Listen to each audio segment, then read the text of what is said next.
दीभक्त्यादिगुणार्णवम् ईतीन्द्रप्रवणं वन्दे रम्यजामातरमुनिम् लक्ष्मीनाथसमारम्भां नाथयामनमध्यमाम् अस्मदाचार्यपर्यन्तां वन्दे गुरुपरम्परां यो नित्यमच्युतपदाम्बुजयुग्मरुग्म व्यामोगतस्तदितराणि तृणायनेने अस्मद्गुरोर्भगवतोऽस्य दियैकसिन्धोः रामानुजस्य शरणौ शरणं प्रपद्ये मातापिता युवतयस्तनयाय भूतिः सर्वं यतेव नियमेन मदन्नयानाम् आद्यस्य न कुलपतेर्वकुलाभिरामम् श्रीमत्ततङ्ग्रेकुलं प्रणमायि मूर्धना भूतं तरस्य मगताभ्ययपट्टनाथ श्रीभक्तिशारकुलशेखर योगिवागान् भक्ताङ्ग्रेण परकालयतीन्द्रमिष्टान् श्रीमत्पराङ्कुशमुनिं प्रणतोऽस्मि नित्यम् अविदतविषयान्तरच्चकारे उपनिषदा मुखमानमात्रभोगः अभिच गुणवता तथैकशेषी मधुर्गविरुदये ममाविरस्तु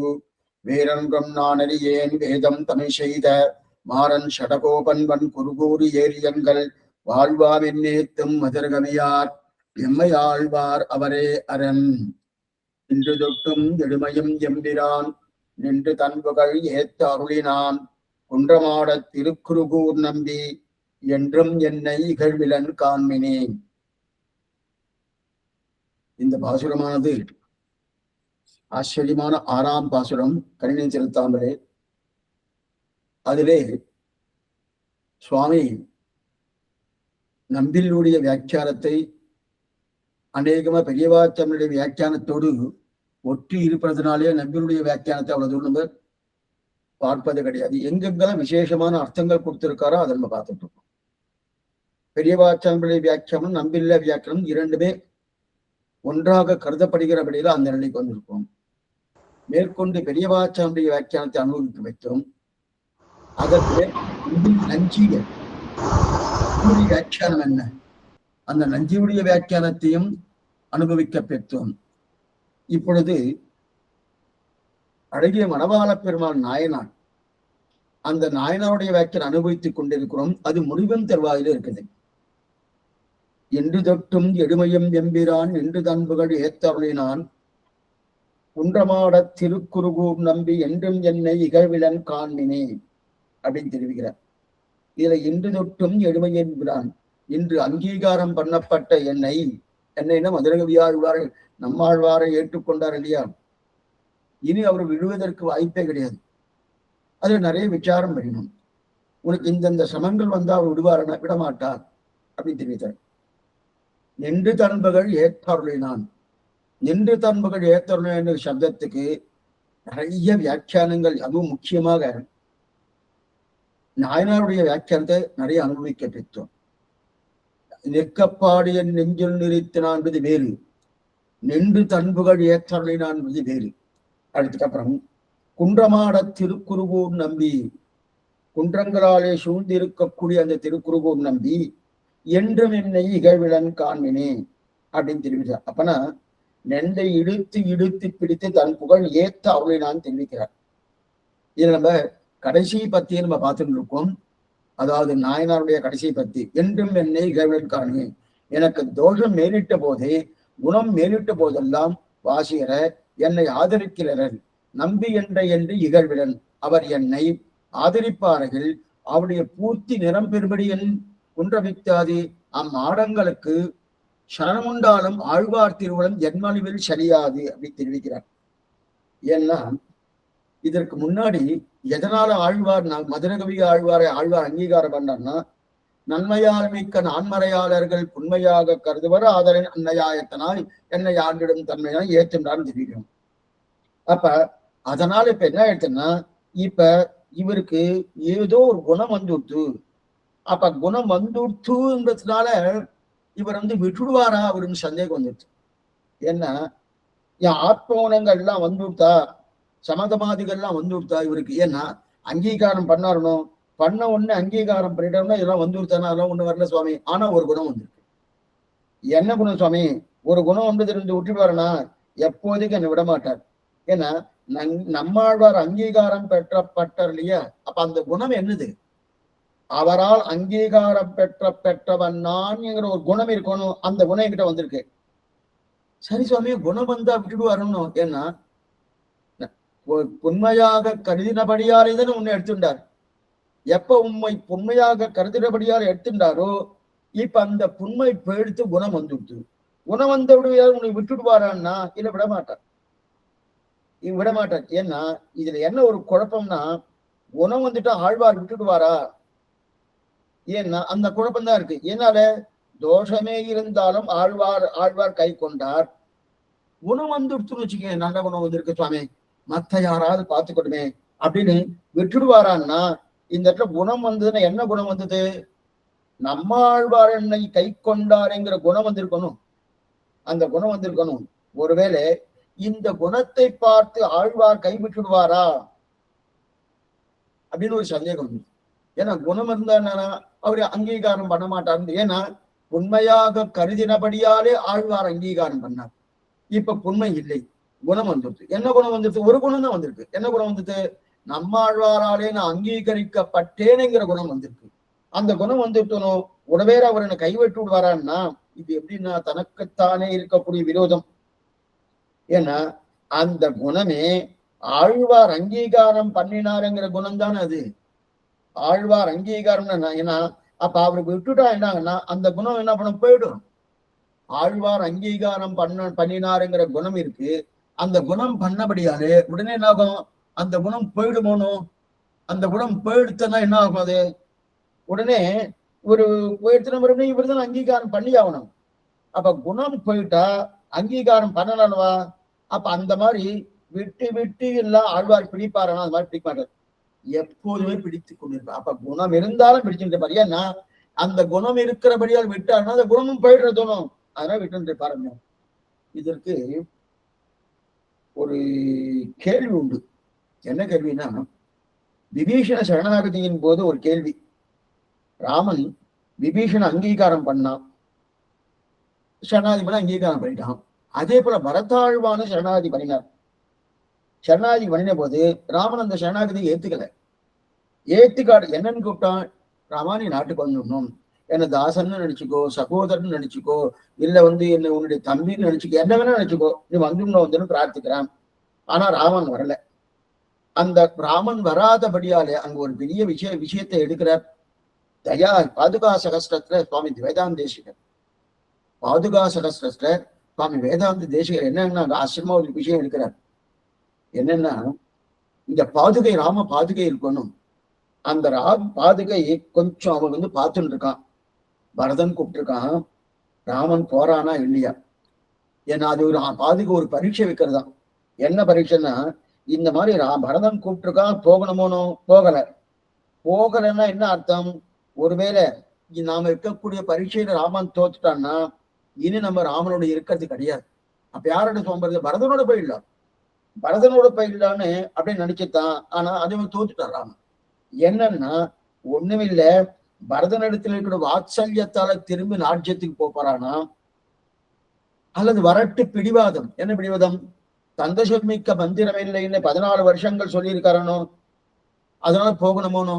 போகணும்னா என்ன அது? அந்த இடத்துல நமக்கு என்ன தோணும்? இல்லடா சுவாமி, நரக்கமோ புண்ணியமோ வந்துமோ.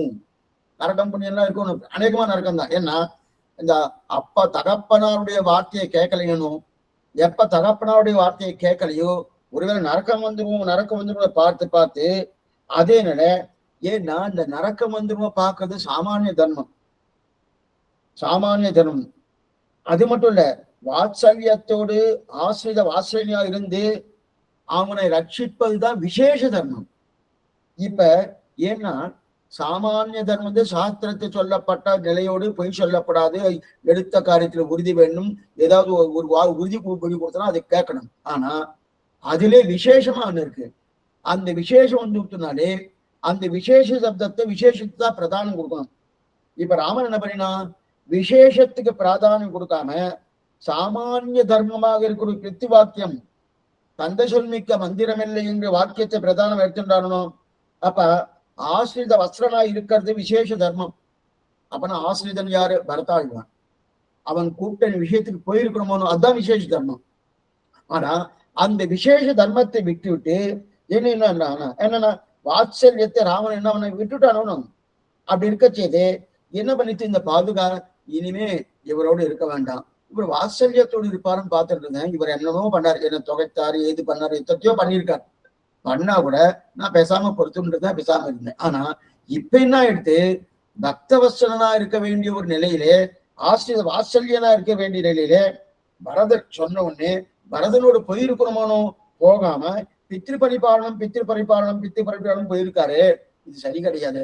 சாமானிய தர்மத்தை அவர் கடைபிடிக்கிறாரு தவிர விசேஷ தர்மத்தை கடைபிடிக்கவில்லையேன்னு பாதுகைக்கு பெரிய விசாரம் பண்ணின உடனே இனி நான் ராமனோடு இருப்பது கிடையாதுன்னு சொல்லிட்டு, அதனால பரதாழ்வானோடு போயிட்டு வேதாந்த தேசிகர் பாதுகா சகஸ்திரத்தை தெரிவிக்கிறார். எதுக்குன்னா இப்ப நமக்கு ஒரு சந்தேகம், அப்பனா பரதாழ்வானுடைய சரணாகதி பலிக்கலையே சுவாமி, சரணாகதி தான் குத்தம் இருக்கா? ஒரு குத்தமும் கிடையாது. அப்ப அந்த சரணாகதிக்கு பலிக்கலையே, அப்ப சரணாகதி பலிக்காம போகலாமா? சரணாகதி பலிக்காமல் போயிடுத்துனாலே எல்லாருக்கும் நம்பிக்கை இல்லாம போயிடும். அது என்னமா சுவாமி சரணாகதி எங்க இருக்கு, அது எத்தனையோ பண்ணிருக்கா, அவளால் பலித்து தான்னு நம்பிக்கை இல்லை அப்படின்னா, அப்ப பரத சரணாகதி பலிக்கல. ஏன் பலிக்கல? இந்த இடத்துல பாருங்க, பலிக்கலேன்னு சொல்றது காட்டிலும் பலிச்சுத்துன்னு தான் சொல்லணும். நம்ம பூர்வாச்சாரம் அப்படிதான் எழுதியிருக்கா, பலிச்சுது சாமி. அப்ப சரி, அந்த நேரத்துல பலிக்கலையோ?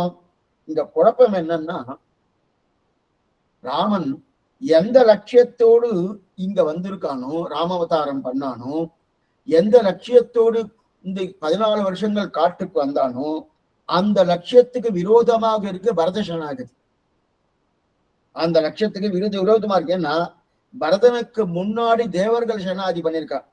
என்ன சரணாகின்னா, தேவர்கள் அந்த திருப்பார்கடலே ஸ்ரீமன் நாராயணத்துல போய் ராவனுடைய அட்டூழியம் தாங்க முடியல, ரொம்ப சிரமம் கொடுத்துட்டு இருக்கான். தேவரே தான் அவதாரம் பண்ணி எங்களை எல்லாம் ரட்சிக்கணும்னு இங்க பிரார்த்தனை வச்சுட்டா தேவர்கள், பிரம்மா தொடக்கமான தேவர்கள். அந்த பிரார்த்தனைக்கு தகுந்தா போல இப்ப என்ன ஆயிட்டு, ராமன் அவதாரம் பண்ணான். ஆனா இப்ப பரதன் ராமன் அவதாரம் பண்ணி காட்டுக்கு வந்திருக்கான். மேற்கொண்டு சீத்தை காணாம போகணும், மேற்கொண்டு அதுக்கு மேல யுத்தம் பண்ணி ராவணனை முடிக்கணும். இதுதான் இந்த நிலையில இருக்கு. அப்படி இருக்கச்சது பரதன் சித்திரக்கூடத்துக்கு வந்த உடனே, ராமன் சித்திரக்கூடத்துக்கு வந்தோடனே திரும்பவான்னு கூப்பிட்டானுனா, அப்ப பரதன் கூப்பிட்டுறது இதுக்காக, நாட்டுக்கு வந்தால் என்னது ராஜ்ய பரிபாலனம் பண்ணணும், ராஜ்ய பரிபாலனம் பண்றதுக்காக பரதன் கூப்பிட்டுருக்கான். ஆனா தேவர்கள் எல்லாம் கூப்பிட்டது எதுக்காக, நீ காட்டுக்கு போகணும், போனாதான் மேற்கொண்டு ராவணனை சம்ஹாரம் பண்ணுவதற்குண்டான ஸ்திதி ஏற்படுறதுக்கு இதை பண்ணியிருக்கார். இப்ப பரதனும் சரணாதி பண்ணியிருக்கார், அதே போல தேவர்களும் சரணாதி பண்ணியிருக்கார். அப்ப பரத சரணாகதிக்கும் தேவ சரணாகதிக்கும் கூட விரோதம் வந்துட்டு. என்ன விரோதம்னா, இப்ப பரத சரணாகதியை பார்த்தா தேவர்களுடைய சரணாகதி இல்லாம போயிடும், தேவர்களுடைய சரணாகதியை பார்த்தா பரதனுடைய சரணாகதி இல்லாத போயிடும். அப்ப இதுக்கு என்ன பண்ணலாம் அப்படின்னு ரெண்டையும் சீர்தூக்கி பார்க்கணும். சீர்தூக்கி பார்த்தோன்னே ரெண்டும் சரணாகதி, ரெண்டுமே சரணாகதி. ஆனா அதே நேரத்துல ரெண்டு சரணாகதியும் விட்டு கொடுக்கப்படாது. இந்த சரணாகதி சுமார், அந்த சரணாகதி உயர்த்தி, அந்த மாதிரி கிடையாது. ரெண்டு சரணாகதி விட்டு கொடுக்கப்படாது இல்லையா? அப்ப தேவர்கள் கேட்டது ராமாவதாரம் பண்ணி ராவணனை முடிப்பதற்காக சரணாகதி, பரதன் கேட்பது நீ நாடு திரும்பி ராஜ்ய பரிபாலனம் பண்ண வேண்டியதுக்காக சரணாகதி. இரண்டு சரணாகதி வித்தியாசம் தெரிவிக்கணும். தேவர்களுடைய சரணாகதி ராவணன் முடிப்பதற்காக, பரதனுடைய சரணாகதி ராஜ்ய பரிபாலனம் பண்றதுக்காக. இப்ப நம்ம என்ன நினைப்போம், பரத சரணாகதி பலிக்கலையேன்னு நினைப்போம். கிளம்பிவிட்ட வரல, ராஜ்யத்துக்கு வரலையேனும் 14 வருஷம் கழிச்சுதான் வந்திருக்கான், அதுக்கு முன்னாடி வரல. நமக்கு என்ன தோணும், பரத சரணாகதி பலிக்கலையேன்னு தோணுமோனோ. நம்ம பூர்வாச்சாரியர் தன்னுடைய வியாக்கியானத்தை தெரிவிக்க, பரத சரணாகதி பலித்ததுன்றார். போகலையே சுவாமி, பாதுகை தானே போயிடுத்து, பாதுகையே கோச்சுன்னு போயிடுத்து நீங்களே சொல்லியிருக்கல. அப்படி இருக்கச்சது பரத சரணாகதி எங்க பலிச்சதுன்னா 14 வருஷம் கழிச்சு பலித்தது. உடனே பலிக்காம 14 வருஷம் கழிச்சு. ஏன்னா பலிக்கலைன்னா முதல் சரணாகதி யார் பண்ணா? தேவர்கள் தான் பண்ணா. பரத சரணாகதி ராவனுக்கு பறந்து கல்யாணமாகி அதுக்கப்புறம் மேற்கொண்டு எங்க காட்டுக்கு வந்ததுக்கு அப்புறம் தான் பரத சரணாகதியே. ஆனா ராம அவதாரத்துக்கு முன்னாடியே தேவருடைய சரணாகதி நடந்ததனோ. சரி சுவாமி, அப்ப அந்த சரணாகதி பலிக்கலாம், இந்த சரணாகதி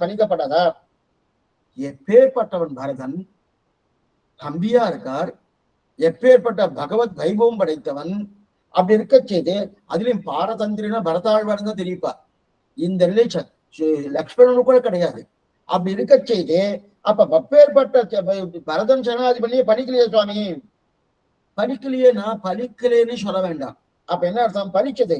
அப்ப எதனால பலிச்சதுன்னா ராமன் முதல்ல பண்ணப்பட்ட சரணாகதி முதல்ல பண்ணணும். அடுத்து இரண்டாவது பண்ணப்பட்ட சரணாகதி இரண்டாவது பண்ண இந்த நிலையில தான் இருந்துருக்கான். இந்த நிலையில் இருக்கின்றபடியாலே அப்ப என்ன பண்றது? அப்ப இரண்டாவது சரணாகதி யாரு? பரதனுடையது. முதல் சரணாகதி யாரு? தேவர்களுடையது. அதனால தேவர்களுடைய சரணாகதி முதல்ல பண்ணிட்டு அடுத்து அதை முடித்து விட்டு மேற்கொண்டு பரத சரணாகதி முடிக்கலாமே அபிப்பிராயத்தில் தான் இருந்தான். இப்ப புரியறதுக்காக ஒரு எக்ஸாம்பிள் சொல்றேன். நமக்கு 4 நாள் பசிக்கல்.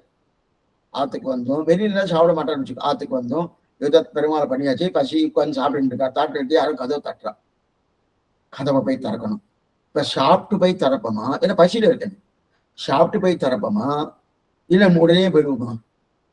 என்ன சுவாமி பசியில எப்படி இருந்துட்டு இருக்கேன், எனக்கு பசியா இருக்கு, நான் சாப்பிட்டு தான் போய் போயிடணும். சாப்பிட்டு போய் திறக்கதான் போவோம். திறக்காம இல்லை, அவர் அது வரைக்கும் காத்துட்டு இருக்க வேண்டியதுதான். அப்ப சாப்பிட்டு போய் திறக்கிறமனோ அவன் கதவே திறக்காம இருக்க மாட்டோம், திறக்கதான் போறோம். சாப்பிட்டு திறக்க போறோம். அதே போல இப்போதைக்கு ராமனுக்கு தேவர்களுடைய பசியை முதல்ல தீர்க்கணும். அவர்கள் பசிதான் முதல். என்ன பசி? ராவண வதம் பண்ணணும்ன்றதுதான் அவ சொன்னது. அந்த ராவண வதம் பண்றக்கூடிய அந்த பசியை தீர்க்கணும். அதுக்கப்புறம் பரதாழ்வாவுடைய பசி இருக்கணும், அதை தீர்க்கலாம். என்ன இப்ப நமக்கு என்ன தோணும்? சுவாமி என்ன சுவாமி முதல்ல பரதனுடைய பரதனுடைய சரணாகதி முதல்ல முடிச்சுட்டு அதுக்கப்புறம் தேவருடைய சரணாகதி பண்ணலாமோ?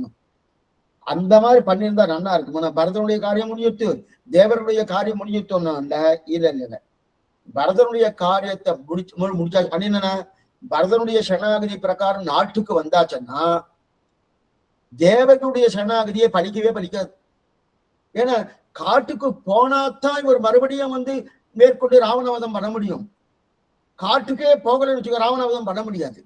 அப்ப நாட்டுக்கு வந்தாச்சுன்னா ராவணவதம் பண்ண முடியாது. அப்ப என்ன பண்ணலாம்னா முதல்ல அவாழ்ந்து முடிச்சிடணும். சரி, அவாழ்ந்து முடிச்சா பரத சரணாகதி பலிக்குமான பலிக்கிறதே 14 வருஷம் கழிச்சு. 14 வருஷம் கழிச்சு பரத திரும்பி வந்துட்டாலும் ராமன் லட்சுமணன் சீதை 3 பேரும். ஆனா அதே இந்த இடத்துல சித்திரக்கூடத்துல இருந்து நேரா அயோத்திக்கு வந்தாச்சுன்னா பரதன் சரணாகதி பண்ணிட்டு நான் போறேன்னு சொல்லியாச்சுன்னா அப்ப என்ன ஆகுன்னா தேவர்கள் பண்ண சரணாகதி வலிக்காம போயிடும்.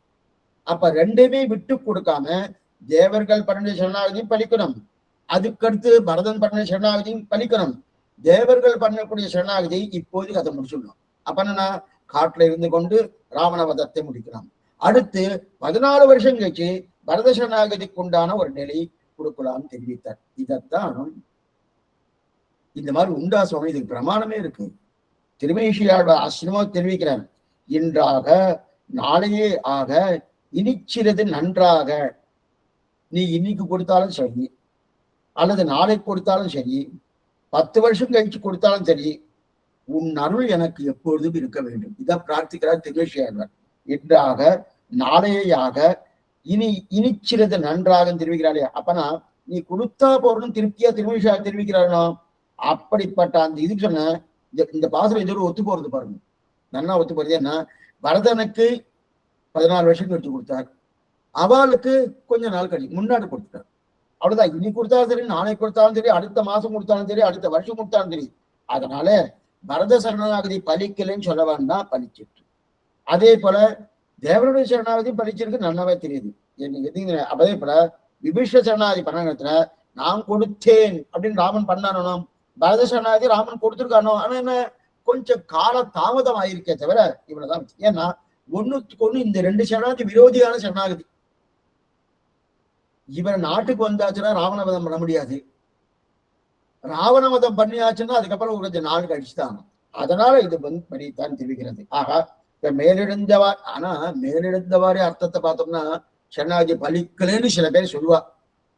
மேலெழுந்த வாரியா 14 வருஷம் கழிச்சு பலிச்சது உண்மைதானே? அதான் தெரியும். ஆக இன்று தொற்றும் எழுமையன் எம்பிரான் நின்று தன்புகள் ஏற்ற அருளினான் குன்றமாட திருக்குறுவோர் நம்பி என்றும் என்னை இகழ்விலன் காண்பினேன் தெரியும். சரி, என்றும் என்னை இந்த பாட்டாக இருந்தா ஆழ்வார் கைவிட. என்ன இன்று தொட்டும் எழுமையும் எம்பிரான் என்று தன்புகள் ஏத்தருளினான் குன்றமாட திருக்குறுகூர் என்றும் என்னை இகழ்வு. இந்த நம்பி விட்டுட்டேன். என்றும் என்னை இகழ்வினன் காணேன் இப்படி பாட்டு இருந்துன்னு வச்சுக்கேன். ஒருவேளை நான் மதுரகவி ஆழ்வாரை நம்மாழ்வார் கைவிடலாம்ன்றது தப்பில்லைன்றது. ஆனா இங்க என்ன தெரியுமாது பாட்டு அப்படி இல்லையே. என்றும் என்னை இகழ்விலன் காண்பினேன் முன்னாடி இருக்கே ஆசிரமத்தில் இன்று தொட்டும் எழுமையும் எம்பிரான் என்று தன்புகள் ஏத்தவளினான் குன்றமாட திருக்குறுகூர் நம்பி. அந்த குறுகூர் நம்பி என்றும் என்னை இகழ்விலன் காண்பின்னு போட்டுக்கார். அப்ப குறுகூர் நம்பின்னு போட்டோம்னா நம்பி என்னை இகழ்விலன் காண்பினே என்று இருக்கு இல்லையா. நம்பின்னா என்னது? குணபூர்ணன், குணத்தாலே பூர்ணன். அந்த குணத்தாலே பூர்ணனானபடியாலே அப்ப குணபூர்ணனா நம்மாழ்வார் இருக்கிறபடியாலே மதுரகவியாழ்வார் கைவிடுவார? விடுவதற்கு வாய்ப்பே கிடையாது. அப்ப குணத்தில் ஏதாவது குறை இருந்தது வச்சுக்க, சுவாமி அவர் கைவிட்டாரா, அந்த குணம்னு அவர்கிட்ட கிடையாது, அதனால கைவிட்டார். குணம் குணமே பூர்ணமா இருக்காது. என்ன பூர்ணமா இருக்கு எங்க தெரியுது? நம்பி, குறுகூன் நம்பி, திருக்குறுங்குடி நம்பி இல்ல, குறுகூன் நம்பி. குன்றமாட திருக்குறுகூன் நம்பி என்றும் என்ன இகைவிடன் காண. அப்ப குணத்துல ஒரு குறையும் கிடையாது இல்லையா. அப்ப குணத்துல ஒரு குறையும் இல்லாதபடியாலே கைவிட மாட்டார். என்றும் என்னை இகழ்விடன் காண்பினேன். சரி, அப்பனா நம்பி என்னை இகழ்விடன் காண்பினேன் சொல்லியிருக்கா இல்லையா. இப்ப ஒருவேளை அந்த இடத்துல குன்றமாட திருக்குறுகூர் என்றும் என்னை இகழ்விடன் காண்பினேன் நம்பி போடலன்னு வச்சுக்கோ. அப்ப நம்பி என்கிற சப்தம் அங்க விடலைன்னா ஒருவேளை கைவிடுவதற்கு உண்டான வாய்ப்புகள் இருக்கு. அதனால்தான் மதுரகவி ஆழ்வார் ஜாகிரதையா என்ன பண்ணனா குன்றமாட திருக்குறுகூர் நம்பி என்றும் என்ன இகழ்விடன் காண்பின் என்ன. அப்ப நம்பின்னு சொன்னபடியாலே ஆழ்வார் என்னை கைவிட மாட்டார். ஏன்? குணபூர்த்தி இருக்கிறபடியாலே ஆழ்வார் என்னை கைவிட மாட்டார் அப்படின்னு இதுதான் சாமர்த்தியமா நம்பின்னு அங்க போட்டார். யாரு? மதுரகவி ஆழ்வார் நம்பின்னு போட்டதுக்கு காரணமே. இதே போல நம்மாழ்வார் நம்பி சொல்லியிருக்காரு. யார? திருக்குறுங்குடி நம்பிய நம்பின்னு சொல்லியிருக்காரு. நம்பியை தென்குறுங்குடி நின்ற சம்பனே திகழும் திருமூர்த்தியை உம்பர்வானவர் ஆரியன் சோதியை எம்பிரானை என் சொல்லி வரப்போனா அங்க பாருங்க. அங்க அவரு பகவானை பார்த்து நம்பின்னு சொன்னார். இங்க அந்த பகவானை பார்த்து நம்பின்னு சொன்ன நம்மாழ்வாரை பார்த்து மதுரகவி ஆழ்வார் நம்பி குறுகூர் நம்பின்னு தெரிவிக்கிறார் இல்லையா. அப்ப ரெண்டாவது நம்பின்னா குணபூர்த்தி, குணபூர்த்தி உடையவன் அர்த்தம். அப்ப நம்பின்னு சொன்னா குணபூர்த்தி இருக்காது. ஆழ்வார்க்கு குணபூர்த்தி என்கிற பெட்ட பேரை வேணும். வேணும்னா நம்பி இருக்கணும். அப்ப நம்பின்னு வந்துட்டுனாலே அப்ப மதுரகவி ஆழ்வாரை கைவிட முடியுமா? கைவிட முடியாதனோ. அதனால என்றும் என்னை இகழ்விலன் காணு, ஒரு நாளும் என்னை கைவிட மாட்டார். விட்டா என்ன சுவாமி? நம்பி போயிடுமே. நம்பிங்கிறேன் நான் குணபூர்த்தி உடையவர்னு சொல்லிட்டு என்ன சுவாமி கைவிட்டார் அப்படின்னு வந்துருமோ. அப்ப நம்பி என்ற சப்தமே இருக்காது, அந்த பட்ட பேரே இருக்காதுனோ. அப்ப நம்பி வேணும், நம்பிங்கிற பட்ட பேர் வேணும்னா மதுரகவி ஆழ்வார் கைவிடுவதற்கு வாய்ப்பே கிடையாது. அதனாலதான் நம்பி என்றும் என்றும் என்னை இகழ்வினன் காண்பினே அப்படின்னு சொல்லியது. சரி சுவாமி, அவன் எதுவரையும் நம்பியாக இருக்கணும்னா எதுவரையும் ஆசை இருக்கும் அது வரைக்கும் இருப்பார். அப்பனா இகழ்வினன் காண்பினே அப்படி விடுவதற்கு வாய்ப்பே கிடையாதுன்னு தெரிவிக்க. நம்பியாக இருக்கின்ற ஆசை உண்டு இருக்கு இல்லையா. அதனால நம்பியாக இருக்கக்கூடிய ஆசை நம்மாழ்வாருக்கு இருக்கிறபடியாலே என்றும் என்னை இகழ்வினன். சரி, அதுக்கு மேல குன்றமாட திருக்குறுகூர்னு அறிய. குன்றம்னா பெரிய மலை, பெருத்த மன்றன பெருத்தவனா ஓ இமயமலையை போலன்னு நினைக்க வேண்டாம். அவ்வளவு உயரம்லாம் கிடையாது. குன்றும்னாலே சிறியதுதான், ஆனா பெருத்த மலை. அந்த மலையை போல மாடங்கள் இருக்கிறதான் திருக்குறுகூர்ல. இது இருக்கான்னு தெரியல. அப்படிப்பட்ட திருக்குறள் நிறைய மாடங்கள் இருக்குதான். குன்றமாட திருக்குறுகூர். எதற்காக குன்றம் போல் என்றான்னா குன்றம், குன்றம்னா மலை. மலைக்கு என்ன தெரியுமா பேரு? என்ன தெரியுமா பேரு? அசலம்னு பேரு. அசலன்னு சரி. அப்படின்னா சலிக்காது. மலை ஏதாவது கொஞ்சம் சலிக்குமா, ஏதாவது பண்ணுமான? ஒண்ணுமே பண்ணிக்காது இல்லையா. அதாவது திருக்குறுகூரில் இருக்கும் மலைகள் சலித்தாலும் சலிக்கலாம். ஆனா இங்க திருக்குறுகூரில் இருக்கக்கூடிய மாடங்கள் சலித்தாலும் சலிக்கலாம். ஆமா, நம்மாழ்வார் அடியேன் விஷயத்துல வைத்திருக்கக்கூடிய அங்கீகாரம் இருக்கு, அது சலிக்கவே சலிக்காது. ஏன்? குன்றமாட திருக்குறுகூர் நம்பி என்றும் என்ன இகழ்விலன் காமினும் குன்றமாடங்கிற சப்தத்தை ஏன் சொல்லியிருக்காருன்னா குன்றங்கள் எப்படி இருக்கும்? சலிக்காம இருக்கணும், அசலாத இல்லையா, ஒண்ணுமே ஆகாது இல்லையா. அதே போல அந்த குன்றங்கள் போல மாட மாளிகைகள் இருக்கணும். இப்ப குன்றங்கள் சலித்தாலும் சலிக்கலாம், மாடங்கள் சலித்தாலும் சலிக்கலாம். ஆனா மதுரகவி ஆழ்வார் அங்கீகாரம் பண்ண நம்ம ஆழ்வாரை விஷயத்துல வைத்துக்கொண்டு அங்கீகாரம் சலிக்கமான சலிக்காது அப்படின்னா, இப்ப ஆழ்வார் திருவுள்ளம் என் அளவு சலியாதுன்றார். ஆழ்வார் திருவுள்ளம்னா என்கிட்ட சலிக்க அப்படியே நின்று இருக்கும், அப்படியே நிற்கும்.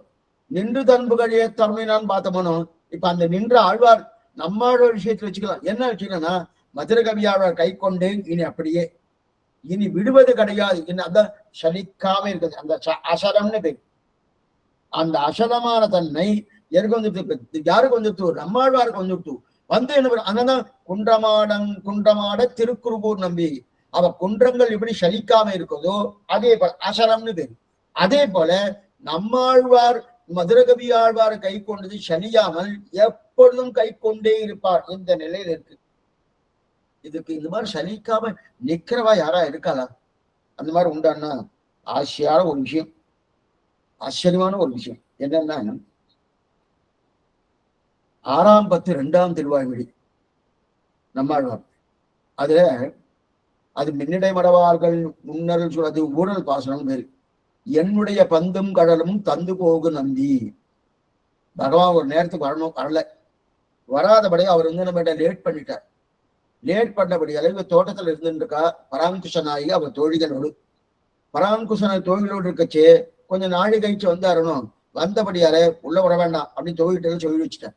பராங்குஷ நாயகி தோழிகிட்ட என்ன சொல்றாரு, உள்ள வந்தா விடாதன்னா, கண்ணனுக்கெல்லாம் வெக்கெல்லாம் கிடையாது.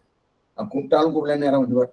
நேர அந்த அந்த படல் கதவு இருக்கு இல்லையா, அதெல்லாம் தோட்டத்துல இதெல்லாம் போட்டுருக்காங்க. படல் கதவுனா என்னன்னா தட்டினே கட்டியிருப்பார். அங்க இருக்கிற மடம் செடி கொடியெல்லாம் இருக்கணும், அதெல்லாம் சேர்த்து ஒரு கதவு மாதிரி பண்ணியிருப்பான். அது ஒண்ணு இல்லை, அப்படி தட்டா போயிடும். அந்த படல் கதவு போட்டிருக்கா. அந்த படல் கதவை திறந்துன்னு உள்ள வந்து நிக்கிறார். ஆனா இவ என்ன வந்துட்டான்னு தோழி சொல்லிட்டு இருக்கா. எனக்கு தெரியும்டி, நீ பேசாம இரு. இன்னொன்னு அவனை பார்க்கவே பார்க்காத, நாம பார்த்து பந்து விளையாடிட்டே இருக்கோம், அப்பலேருந்து விளையாடிட்டு இருக்கும். இந்த நிலையில இந்த தோழிமார்களும் பராங்குஷ நாயகி இருந்துட்டு இருக்கா. இவர் உள்ள வந்தாரணும். வந்தவரை நம்மளை கூப்பிடுவா போட்டுருக்கு. வந்துட்டா கண்ணன் வந்துட்டான் நம்மோட சேர்ந்து அவரும் அனுகிரகம் பண்ணுவார், விளையாடுவார்னு அவர் ரொம்ப எதிர்பார்ப்போட வந்தார். ஒண்ணுமே யாருமே கரிசிக்கவே இல்லை. அந்த பக்கம் பார்க்க கூட இல்லை. நடுவில் நினைக்கிறேன் எதிர்ச்சியா சில பேர் என்ன சொல்லுவாங்க, என்ன சுவாமி இது தெய்வாதீனம் சொல்லுவா பாருங்க. தெய்வாதமா இருக்கு. அந்த மாதிரி தெய்வாதீனமா விளையாடுற பந்து ஆயிடுச்சுன்னா நேரா அவ அடிச்ச அடியில இங்க இவர்கிட்ட வந்துட்டு கண்ணன் பெருமானுக்கு திருவடி கிட்ட வந்துட்டு வந்த உடனே அந்த அவரை எடுத்து கையில வச்சுட்டாரு. இவாள போய் கேட்டிருக்கா, கொடுக்கல. அதுக்கப்புறம் இவ கேட்கிறான், பரங்குஷன் கேட்கிறேன், பந்த கொடுன்னு.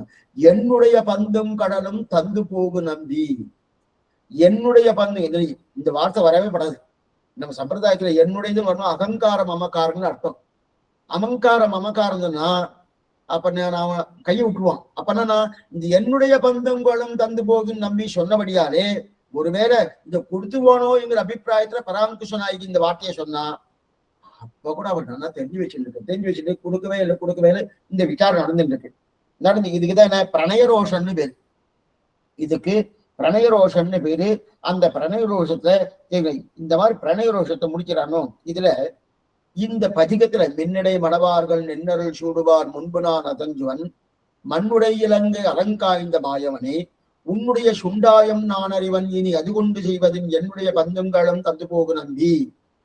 இந்த பதிகத்துல கடைசி பாசனம், ஆட்சியாகி அன்னையால் அன்று வெண்ணை வார்த்தையுள் சீற்றமுண்டொடு கூத்தப்பன் தன்னை குருபூர் சடகோபன் ஏத்திய தமிழ் மாலை 1000 சிறும் வல்லார் நாத்தன்னால் நவில உரைப்பார்க்கு இல்லை நல்குறவேன் பாசனம் முடியாது. ஆனா இந்த பிரணயரோஷத்துல ஆரம்பிச்சார். பிரணயரோஷம் என்ன, அந்த விட்டு பிரியாத தன்மையோடு இருக்கணும். இல்லாம அவ வந்தா போன்னு விரட்டின்னு இருக்கா இல்லையா, நீ வராத எங்ககிட்ட வர, என் புடவைத்தலையை தொடாத, கிட்டக்க வராத, போன்னு விரட்டுறா. அந்த பதிகம் மின்னிடமட ஊழல் திறத்தின் பேரு. இந்த மின்னிடமடிவாத பதிகம், அந்த பதிகம் அதுல கடைசி பாசனம் ஆட்சியாக அன்னையாலும் போட்டிருக்காளே. அப்படின்னா யசோதையோடு சம்பந்தப்பட்டு கண்ணனையும் சம்பந்தப்பட்டு ஏற்றிருக்கார். இந்த பாசனத்தை முடிக்கிறார். நம்பில்லை வீட்டுல விசாரிக்கிறேன். என்ன விசாரிக்கிறேன்னா, பாட்டுடைய தொடக்கத்துல கண்ணனிடத்திலே பிரணய ரோஷத்தோடு வராத கதவை தட்டி தண்டார் நம்மாழ்வார் இதுல பராங்குஷ நாயகி. ஆனா இந்த பதிகத்துடைய கடைசியில ஆட்சியாகிய அன்னையால் அன்று வெண்ணை வார்த்தையில் சீற்றமுண்டல் கூத்தப்பன் தன்னை குறுகூச்சட கோபம் சொல்லி அப்படின்னு ஆழ்வாரே யசோதை கண்ணனை அடிக்க போகும்போது நகராம இருந்தான்னு கூறுகின்றாரே என்ன கண்ணன் அடிக்கிறார். ஆட்சியாகிய அன்னையால் அன்று வெண்ணை வார்த்தையில் சீற்றமுண்டொடு கூத்தப்பன் கண்ணனை போட்டு அடிக்கிறதுக்கு போறா. நகரவே இல்லை, நகரவே இல்லை. அதான் ஏன் சுவாமி அந்த நகராம கண்ணனம்பெருமான் அப்படியே நிக்கிறாரோ? கண்ணனம்பெருமான் நிக்கிறச்சு என்ன சுவாமி? இப்ப இந்த பதிகத்துக்கும் அதே போல கண்ணனம்பெருமான யசோதை அடிக்க போச்சு நின்னுண்டு அப்படியே நின்று இருக்கணும், அதுக்கும் என்ன சம்பந்தம்? முன்னிட நம்ம இதுக்கு பார்த்துட்டு இருக்கோம். அசலம், அசலம்னா என்னது? அது சலிக்காது, குண்டு சலிக்காதுன்னு.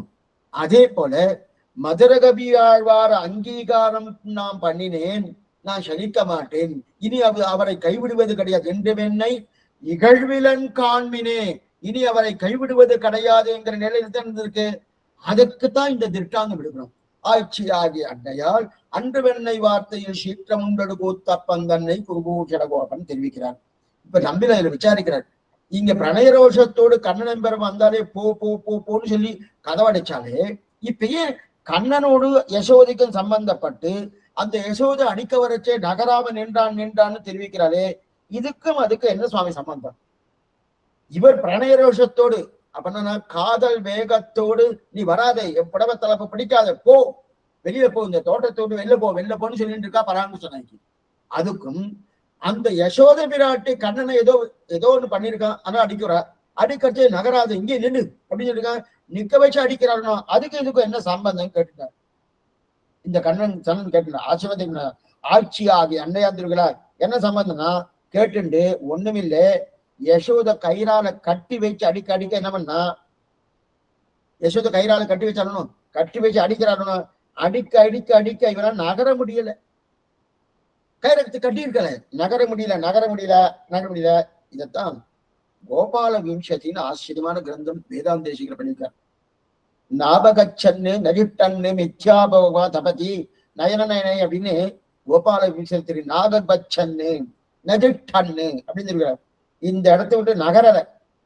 ஆனா நகரலையே தவிர நிற்கவும் முடியல, நிற்கவும் முடியாம, ஓடவும் முடியாம அப்படி தவிச்சுன்னு இருக்கிறான் கண்ணன். தவிக்கிறான், நிற்கவும் முடியல, அடிக்கிறாள், ஓடவும் முடியல. எப்படி ஓடுறது? ஓடினா பாரு காலிலேயே போடுவேன்றா. என்னால ஓட முடியுமா? ஓட பாரு, ஆனா காலில் போடுவேன்றா. சரி நிக்கலாமன்னா அடிக்கிறா, நிற்கவும் முடியல. அதே போல ஓடவும் முடியல. இப்படி நிற்கவும் முடியாம ஓகவும் முடியாம தவிச்சுட்டு காரணம். அதே போல இது எங்க இருக்கு? ஆட்சி ஆகிய அன்னையால் அன்று வெண்ணை வார்த்தையில் சீற்றம் உண்டடு கூத்தாப்பந்தல்லைய இந்த பாட்டுக்கு அது அர்த்தம். சரி, அப்ப நிற்க முடியல, ஓடவும் முடியல. யசோதை நல்லா தாம்பு கழுத்தால போட்டு அடிக்கிறாருன்னா இந்த நின்ற நிலையை பார்த்தார் ஆழ்வார். ஏன்னா கண்ணனம் பெருமான் தோட்டத்துக்குள்ள வரைச்சே வராதே, என் புடவை தலைப்ப தொடாதே, போ வெளியில போன்னு பிரணய ரோஷத்தோடு இதெல்லாம் பண்ணாரோனும். இப்ப இதே போல கண்ணனம் பெருமானு யசோதை பண்ணியிருக்காரோ, இதெல்லாம் அந்த பண்ண நிலையை இவருக்கு ஞாபகம் வந்துடுத்து. அதெல்லாம் தோன்றின உடனே இந்த பிள்ளைய நம்ம போன்னு சொன்னோம், கண்ணனை போன்னு சொன்னோம். ஆனா அப்படி போன்னு சொல்லிட்டு நம்ம அடித்து கொண்டு போன்னு சொன்னாலும் இங்கிருந்து தோட்டத்துக்கு வெளில போகாம அப்படியே நிற்க மாட்டாம அந்த தோட்டத்துக்கு வெளியிலையும் போகாம தோட்டத்துக்கு உள்ளே இருந்து கொண்டு அங்கிருந்து கிளம்பே அப்படியே நின்றுட்டே இருக்கணும். இந்த நிலையை பார்த்தா யசோதை பண்ணின பாவம் இவருக்கு ஞாபகம் வந்துட்டு ஆழ்வாருக்கு. ஏன்னா திருஷ்ணா தத்துவம் தானே இவரு. யசோதை என்ன பண்ணா, ஆட்சி ஆகிய அன்னையால் அன்று வெண்ணை வார்த்தையில் சீற்றம் உண்டடு கூத்தப்பந்தன அது ஞாபகம் வந்துட்டு. இப்ப பதிகம் மின்னடமடவார்கள் பதிகம் பிரணயரோஷத்தோட நிற்கவும் மாட்டாமல் போகவும் மாட்டாமல் இருக்கு இல்லையா? எங்க போலாம், எப்படி போலாம், என்ன நில்லாம், இந்த மாதிரி பண்ணலாம்னு. சரி சுவாமி, அதெல்லாம் அன்னைக்கு நடந்தது, ஆழ்வார் பாடியிருக்கார், நாம ஏதாவது பிரத்யட்சமா பார்க்கலாமா? நிற்கவும் மாட்டாம போகவும் மாட்டாம இந்த மாதிரி நம்மளால பார்க்க முடியுமான்னா, பங்குனி உத்திரம் பால்குண மாசம் உத்திர பால்குண நட்சத்திரம் பிரணய கலகோத்திரம் ஸ்ரீரங்கத்தில் நடக்கிறதுன்னு பிரணய கலகோத்திரம் அங்க இருக்க நேர பெருமாள் 8 முந்தின நாள் குதிரவான் அப்படிவார். குதிரநம்பிரான் போயிட்டு வந்த உடனே எங்கேயோ போயிட்டாருன்னு பெரிய விசாரம். அந்த விசாரம் பண்ண உடனே இவரு நேர பெருமாள் 8 வீதி எழுந்திருவார்.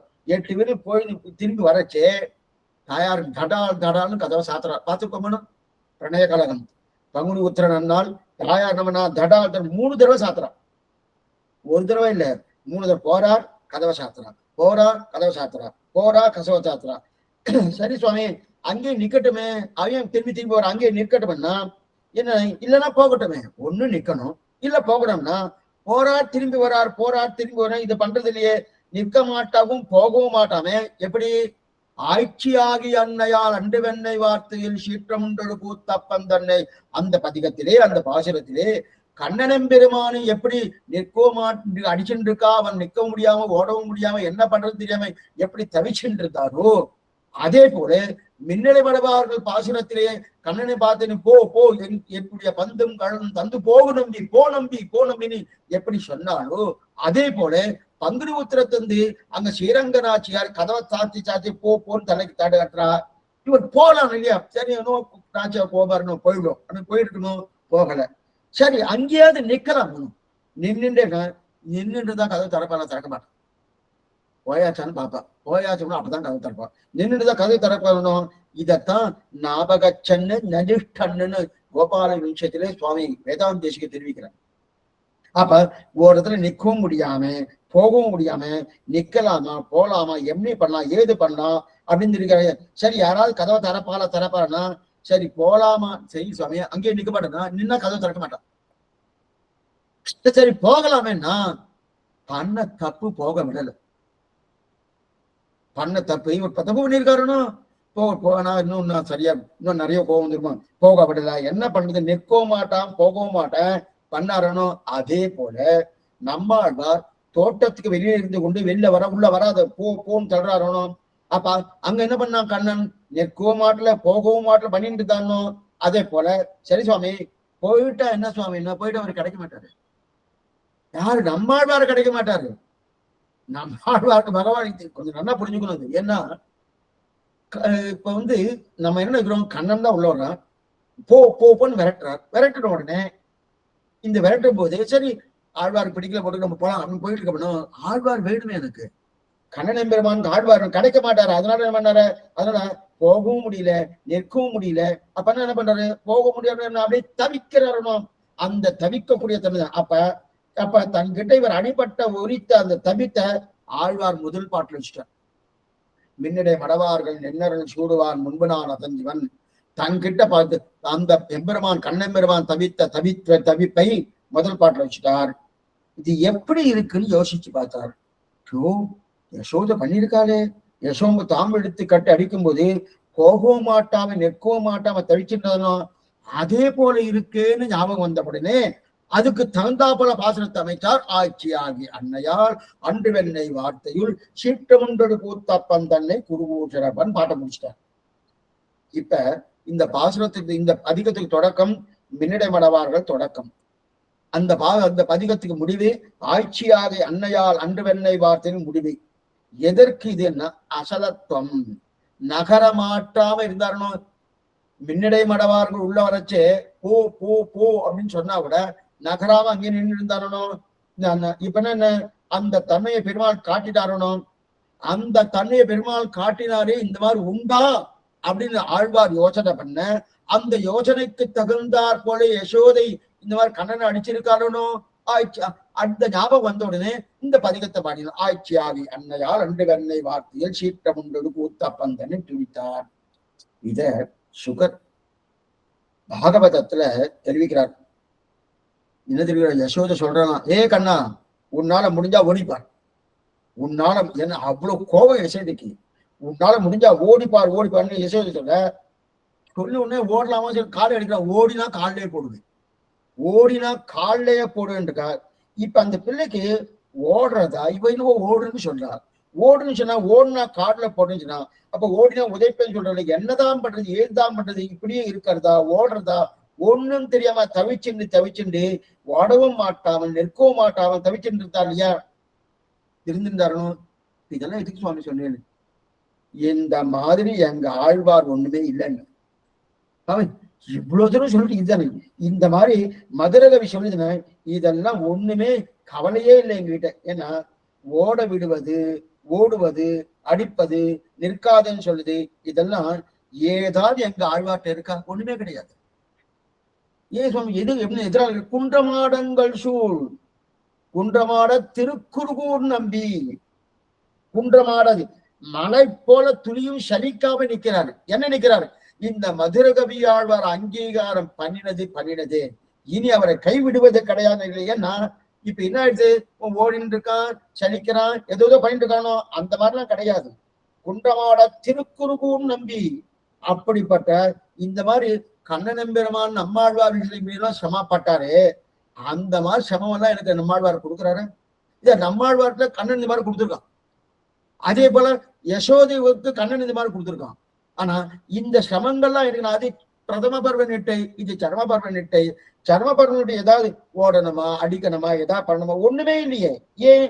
குன்றமாட திருக்குறுகூர் நம்பி சலனமே இல்லாமல் எப்படி குன்றங்கள் மலை போல் அப்படி ஸ்திரமா நிற்கிறதோ அதே போல எப்படி இருக்காரு? ஸ்திரமா இவரை கை கொண்டதுதான் இன்னைக்கு நிலை இருக்காரு இருக்கு இல்லையா. காண்மினே குன்றமாட திருக்குறுகூர் நம்பி என்றும் என்னை இகழ்விலன் காண்மினே. சரி சுவாமி, இந்த மாதிரி இருக்கு, நீங்க பாத்துங்க, காண்மினே, நீங்களே பாருங்க. நான் ஒண்ணு நீங்க சொல்லி தெரிய வேற, பிரத்யட்சமா பாருங்க, நீங்களே பாருங்க. நான் உங்களை சொல்லித்தான் தெரிஞ்சீங்கன்னு தெரியாது. ஏன்னா ஆழ்வார் பாருங்க, ஆழ்வார் நிலையை தெரியுதுன்னா நீங்களோ பாருங்க காண்மினேன்னு சொன்னார் மதுரகவி ஆழ்வார். உடனே நாம என்ன பண்ணோம்? கண்ணை திறந்து பார்த்தோம். எங்க இருக்கு சுவாமி, எங்க இருக்குன்னு பார்த்தோம். ஓ, கண்ணை திறந்து பார்க்காதீங்கோ, நெஞ்சால் காண்மினே. கண்ணால் காண்மினேன்னு நான் சொல்ல வரல. கண்ணால் காண்மினே சரித்திரம் என்னைக்கோ நடந்தது. அன்னைக்கு இருக்கவா அன்னைக்கு பார்த்துருக்கலாமே தவிர இன்னைக்கு இருக்கிறோம் எங்க பாக்குறது? அப்ப என்ன பண்ணுவோம்? நெஞ்சால் காண்மினே. என்ன? நெஞ்சால் காணப்பனா என்ன? இதுதான் பிராரப்த முக்தன குணா ந பரித்யந்தி. இது ஒரு விஷயம். காண்மினே, இந்த வியாக்கியானம் காண்மினே இவ்வர்த்தம். உங்களுக்கு ஏற காணமாற்றீர்களோ காண்மினே, பகவத் குணங்களாகிற நீங்கள் அத்தை விட்டு ஆழ்வார் குணங்களை நெஞ்சால காணமாற்றீர்களோ காண்மினே. பிராப்த முக்தம குணான பரிஜந்தி என்றும் ஆனனார்த்தினம் என்றும் சொல்லுகிற பிரமாணங்களில் பார்த்து கொள்ள மாற்றீர்களோ. ஆச்சரியமா எடுக்கிறார். நெஞ்சால் காண்மினேன்னா அதுக்கு பிரமாணத்தோடு தெரிவிக்கிறார். இது பர்திருகவின்னு ஒரு கவி. அந்த கவி ஒரு பாசனம் 100 பாசனங்களை பாடியிருக்கார், ஸ்லோகங்கள். அதுக்கு நீதி சதகம்னு பேரு. அந்த நீதி சதகத்துல தெரிவிக்கிறார். என்ன தெரிவிக்கிறார்? என்னது? பிராரப்த முக்த குணா நான் பரிச்சந்தி அப்படின்னா அவரு 3 விஷயத்தை எடுக்கிறார். அதமன், மத்தியமன், உத்தமன் 3 பேரை சொல்றார். அதுல அதமன்னா தாழ்ந்தவன்னா என்னன்னா ஒரு காரியம் எடுக்கன்னு வச்சுக்கேன், ஒரு காரியம் பண்ணணும். அந்த ஒண்ணுமே பெருமாளுக்கு ஏதோ திருவாராதனை பண்ணணும், இல்லை ஏதோ தணிக்கை பண்ணணும். அது நடக்குமோ நடக்காதான்னு நினைச்சுட்டு பண்ணாம பயத்தாலே விட்டுறான் பாருங்க. அவனுக்கு பேர் அதமன். பயத்தாலே விட்டான், பண்ணாம விட்டுறான் பாரு, அதமன்னு பேரு. இல்ல சுவாமி, இன்னொருத்தர் வந்து ஆரம்பிச்சதுக்கு அப்புறம் நடுவுல ஏதோ ஒரு இடையூறு வந்துட்டு. இடையூறு வந்த உடனே ஓ இது இப்படிதான் போட்டுருக்கு சுவாமி, நமக்கெல்லாம் சரியா வராது போட்டுன்னு ஆரம்பிச்சு நடுவில் விட்டுறானோ அவனுக்கு மத்தியமன்னு பேர். அதே ஆரம்பிச்சுக்கான் இன்னொருத்தர், என்ன தடங்கள் வந்தாலும் தகத்தெரிந்து கூட நான் முடிச்சே தீர்வேன் அப்படின்னு நிலையோடு இருக்கணும், அவாதான் உத்தமன்னு பேர். எதுக்கு இது வேணா சொன்னா, யஜ்ஞங்கள் வரும்ன்றதற்காக தொடங்காம நிறைய இதுக்கு இடையூறுகள் வரும் சுவாமி, நமக்கு எதுக்கு அதெல்லாம் அந்த வம்பு அப்படின்னு தொடங்காம இருக்கா பாருங்க, அவதான் அதமன்னு பேரு. நிறைய இடையூறுகள் வருதுன்னு அப்படி அவளுக்கெல்லாம் என்ன பேரு? அதமன்னு பேரு. ஒருவேளை ஆரம்பிச்சாச்சு, ஆரம்பிச்சதுக்கு அப்புறம் இவன் ஆரம்பிக்கவே இல்லை, அதமன் ஆரம்பிக்கவே இல்லை. இல்ல சுவாமி, அது நிறைய ப்ராப்ளம்லாம் வரும், அதனால ஆரம்பிக்க வேண்டாம், எனக்கு அது சம்பந்தம் இல்லை அப்படின்ற அவன் அதமன். ஒருத்தரவனா அவன் சரியா ஆரம்பிக்கிறேன்னு ஆரம்பிச்சுட்டான், நடுவில் ஒரு இடையூறு வந்துட்டு ஓ இப்படி வந்துட்டு அப்படின்னு விட்டுறானா, அவன் மத்தியமன்னு பேரு.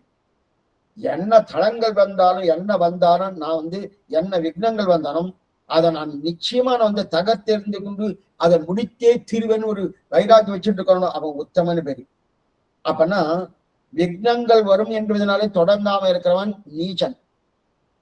தொடங்கின பிறகு விக்னங்கள் வந்து அடித்தால் அதை விட்டு விடுறவன் அத்தியமன். விக்னங்கள் மறுபடியும் வந்தாலும் தொடங்கின காரியத்தை முடிக்காமல் விடுவது கிடையாது என்று நிலையோடு இருக்கானோ அவன் உத்தமன் பேரு. என்ன, அவ கைவிடவே மாட்டான். இது எதுக்கு இது தெரியுங்கன்னா, இந்த நீதி சதகத்துல 72வது ஸ்லோகம் இது. அந்த கவி சொல்றாரு. இப்ப இவர் என்ன பண்ண சொல்கிறாருன்னா, பகவத் விஷயத்தை அவரால் ஆரம்பித்தார்கள். அதெல்லாம் என்னாகும், நிறைய தடங்கள் வரும். பகவத் விஷயத்தை நீங்க தெரிஞ்சுக்க ஆரம்பிச்சா நிறைய தடங்கள் வரதான் செய்யும். அதை தாண்டி நீங்க ஆச்சார விஷயத்துக்கு வரணும். வந்துட்டு என்ன சுவாமி, முதல்ல நாங்க லௌகிக்கத்திலிருந்து பகவத் விஷயத்துக்கு போகலையா சுவாமி, நீங்க அதையும் தாண்டி ஆச்சார விஷயத்துக்கு வரணும்னா எங்கிருந்து வருது? நீங்க சொல்றது பகவத் விஷயத்துக்கு துர்லபமா இருக்கேன். லௌகிக்கத்துல இருந்துட்டு இருக்கமே, கண்டு கேட்டு உற்று மொண்டு உண்டு உழலும் தெரிவறி அளவில்லா சிற்றும் என்று சொல்லக்கூடிய அந்த நிலையிலே இந்த ஐஸ்வர்ய அனுபவம் என்ன, இந்த ஐஸ்வர்ய அனுபவத்திலே பூர்ணமா இருக்கச்சது. அதை தாண்டி பகவத் விஷயத்துக்கு வர்றது துர்லபமா இருக்கு. நீங்க ஆரம்பிக்கிறதுக்கு தயங்குறேன் இல்லையா? அப்ப நீங்க என்ன ஆகும்? இன்னும் லௌகிகத்துல இருக்கு. அப்ப நீங்க என்ன அதமனா இருக்கு. ஏன் இதை எடுத்திருக்காருன்னா, உத்தமன் யாருன்னு தெரிவிக்கிறார். அதமன்ன யாரு? பகவத் விஷயத்துக்கே வரல. அது வர முடியாது சுவாமி, ஆரம்பிச்சாலாம் சரியா வராது, நான் இப்படியே இருந்துக்கிறேன். அப்ப லௌகிகத்துல இருக்க அவ அதமன்னு பேர்.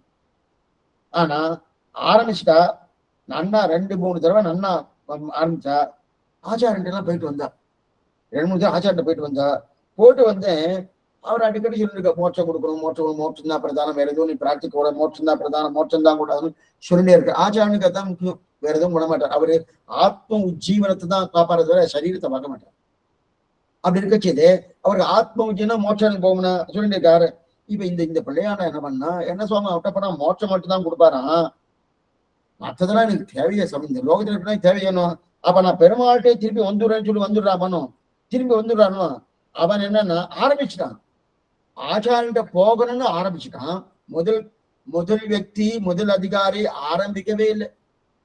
அதெல்லாம் நமக்கு ஆகாத சுவாமி, நான் பாட்டு நான் உண்டு நான் இல்லை அப்படின்னு இருக்க லௌகிக்கத்துல இருக்க மரம் அவன் அதவன். 2வது காரியம் இல்ல, நான் தெரிஞ்சுட்டான் பகவானை கட்டின ஆச்சாரன் பிரதானம். ஆனா ஆச்சாரன்ட்ட போனான். ஆச்சாரன்ட்ட போனேன், அவரை எத்தையும் பண்ணாது எதையும் பண்ணாது, மோட்சத்துக்கு பாரு மோட்சத்துக்கு பாருனா, நான் இங்க இருக்கணுமே, இங்க இருக்கணும்னா இத்தனை சொன்னேன்றதுக்காக இதுதான் வாய்ப்பு. அப்ப ஆச்சாரன் வேண்டான்னு அர்த்தம் இல்லை, ஆத்ம உஜ்ஜீவனம் தான் பிரதானம். அப்ப ஆச்சாரன் பண்ண நமக்கு எதுவும் கிடைக்காதுன்னா நன்னாவே கிடைக்கும். நமக்கு இந்த லோகத்துல இருக்கக்கூடிய நிலை கிடைக்குமா? நன்னா கிடைக்கும். ஏன்னா இது ஸ்ரீவத்சன நீ சொல்லியிருக்கு, எடுத்திருக்காரு, அரும்பத்திலையும் சொல்லியிருக்கா, பிரபாவம் சொல்லியிருக்காரு. இது சொல்ல வந்தேன்னா அப்படி இருக்கா, ஆச்சாரன்ட்ட போனா நமக்கு இந்த லோகத்துக்கு வாழ்வதற்குண்டான நிலை கிடைக்குமா கிடைக்காதுன்னு நீங்க சந்தேகப்பட வேண்டாம், ஆச்சாரியம் உண்டு. ஆனா இவனுக்கு என்ன சந்தேகம்னா, ஆச்சாரியன் எப்ப பாரு ஆச்சாரியன் சிஷ்யன் ஆர்வீரை பேணுமன்னு சொல்லியிருக்கணும் இந்த உபதேச மாலையில. அப்ப சிஷ்யனுடைய ஆர்வீர் என்ன, அவனோட ஆத்ம உஜ்ஜீவனம் தானே பார்க்கணும். இங்க இருக்கிறதுக்கு இங்க சௌக்கியமா இருக்குமே சுவாமி, ஐஸ்வர்யா அனுபவனுக்கு வேணுமே, அது கிடைக்காது போல் இருக்குன்னு சொல்லிட்டு நேரம் என்ன அதை விட்டுட்டு மறுபடியும் பெருமாட்ட வந்துட்டேன். இப்ப அவன் வந்தவன் யாருன்னா அவன் மத்தியமன். இப்ப நீங்க என்ன சொல்றாரு, நீதி அந்த நீதி சகசிரத்தை சொல்ற என்ன தெரியுன்னா, நீங்க இந்த மாதிரி இருக்க வேண்டாம், உத்தமனா இருங்கன்னார். அப்படின்னா ஆரம்பத்தில் நிரந்தராக இருங்கள் மீது நம்மை கூப்பிட்டார் மதுரை கவியாளர். இது ரிதுகவி ஸ்லோகத்தை எடுத்தார். அப்பன்னா எப்படி இருக்குன்னா, இங்க ஆரம்பத்தில் நிறைய தடங்கள் எல்லாம் வரட்டும், ஆனா கைவிடக்கூடாது. அப்படின்னா ஆச்சாரியன் திருவடிகளை அபிமானத்தோடு அதில் புருஷார்த்தத்தை கைங்கரித்த நிரந்தராக இருங்கன்னு மதுரை நம்ம கூப்பிடுறாரு. என்றும் என்னை இகழ்விலன் காண்மினே.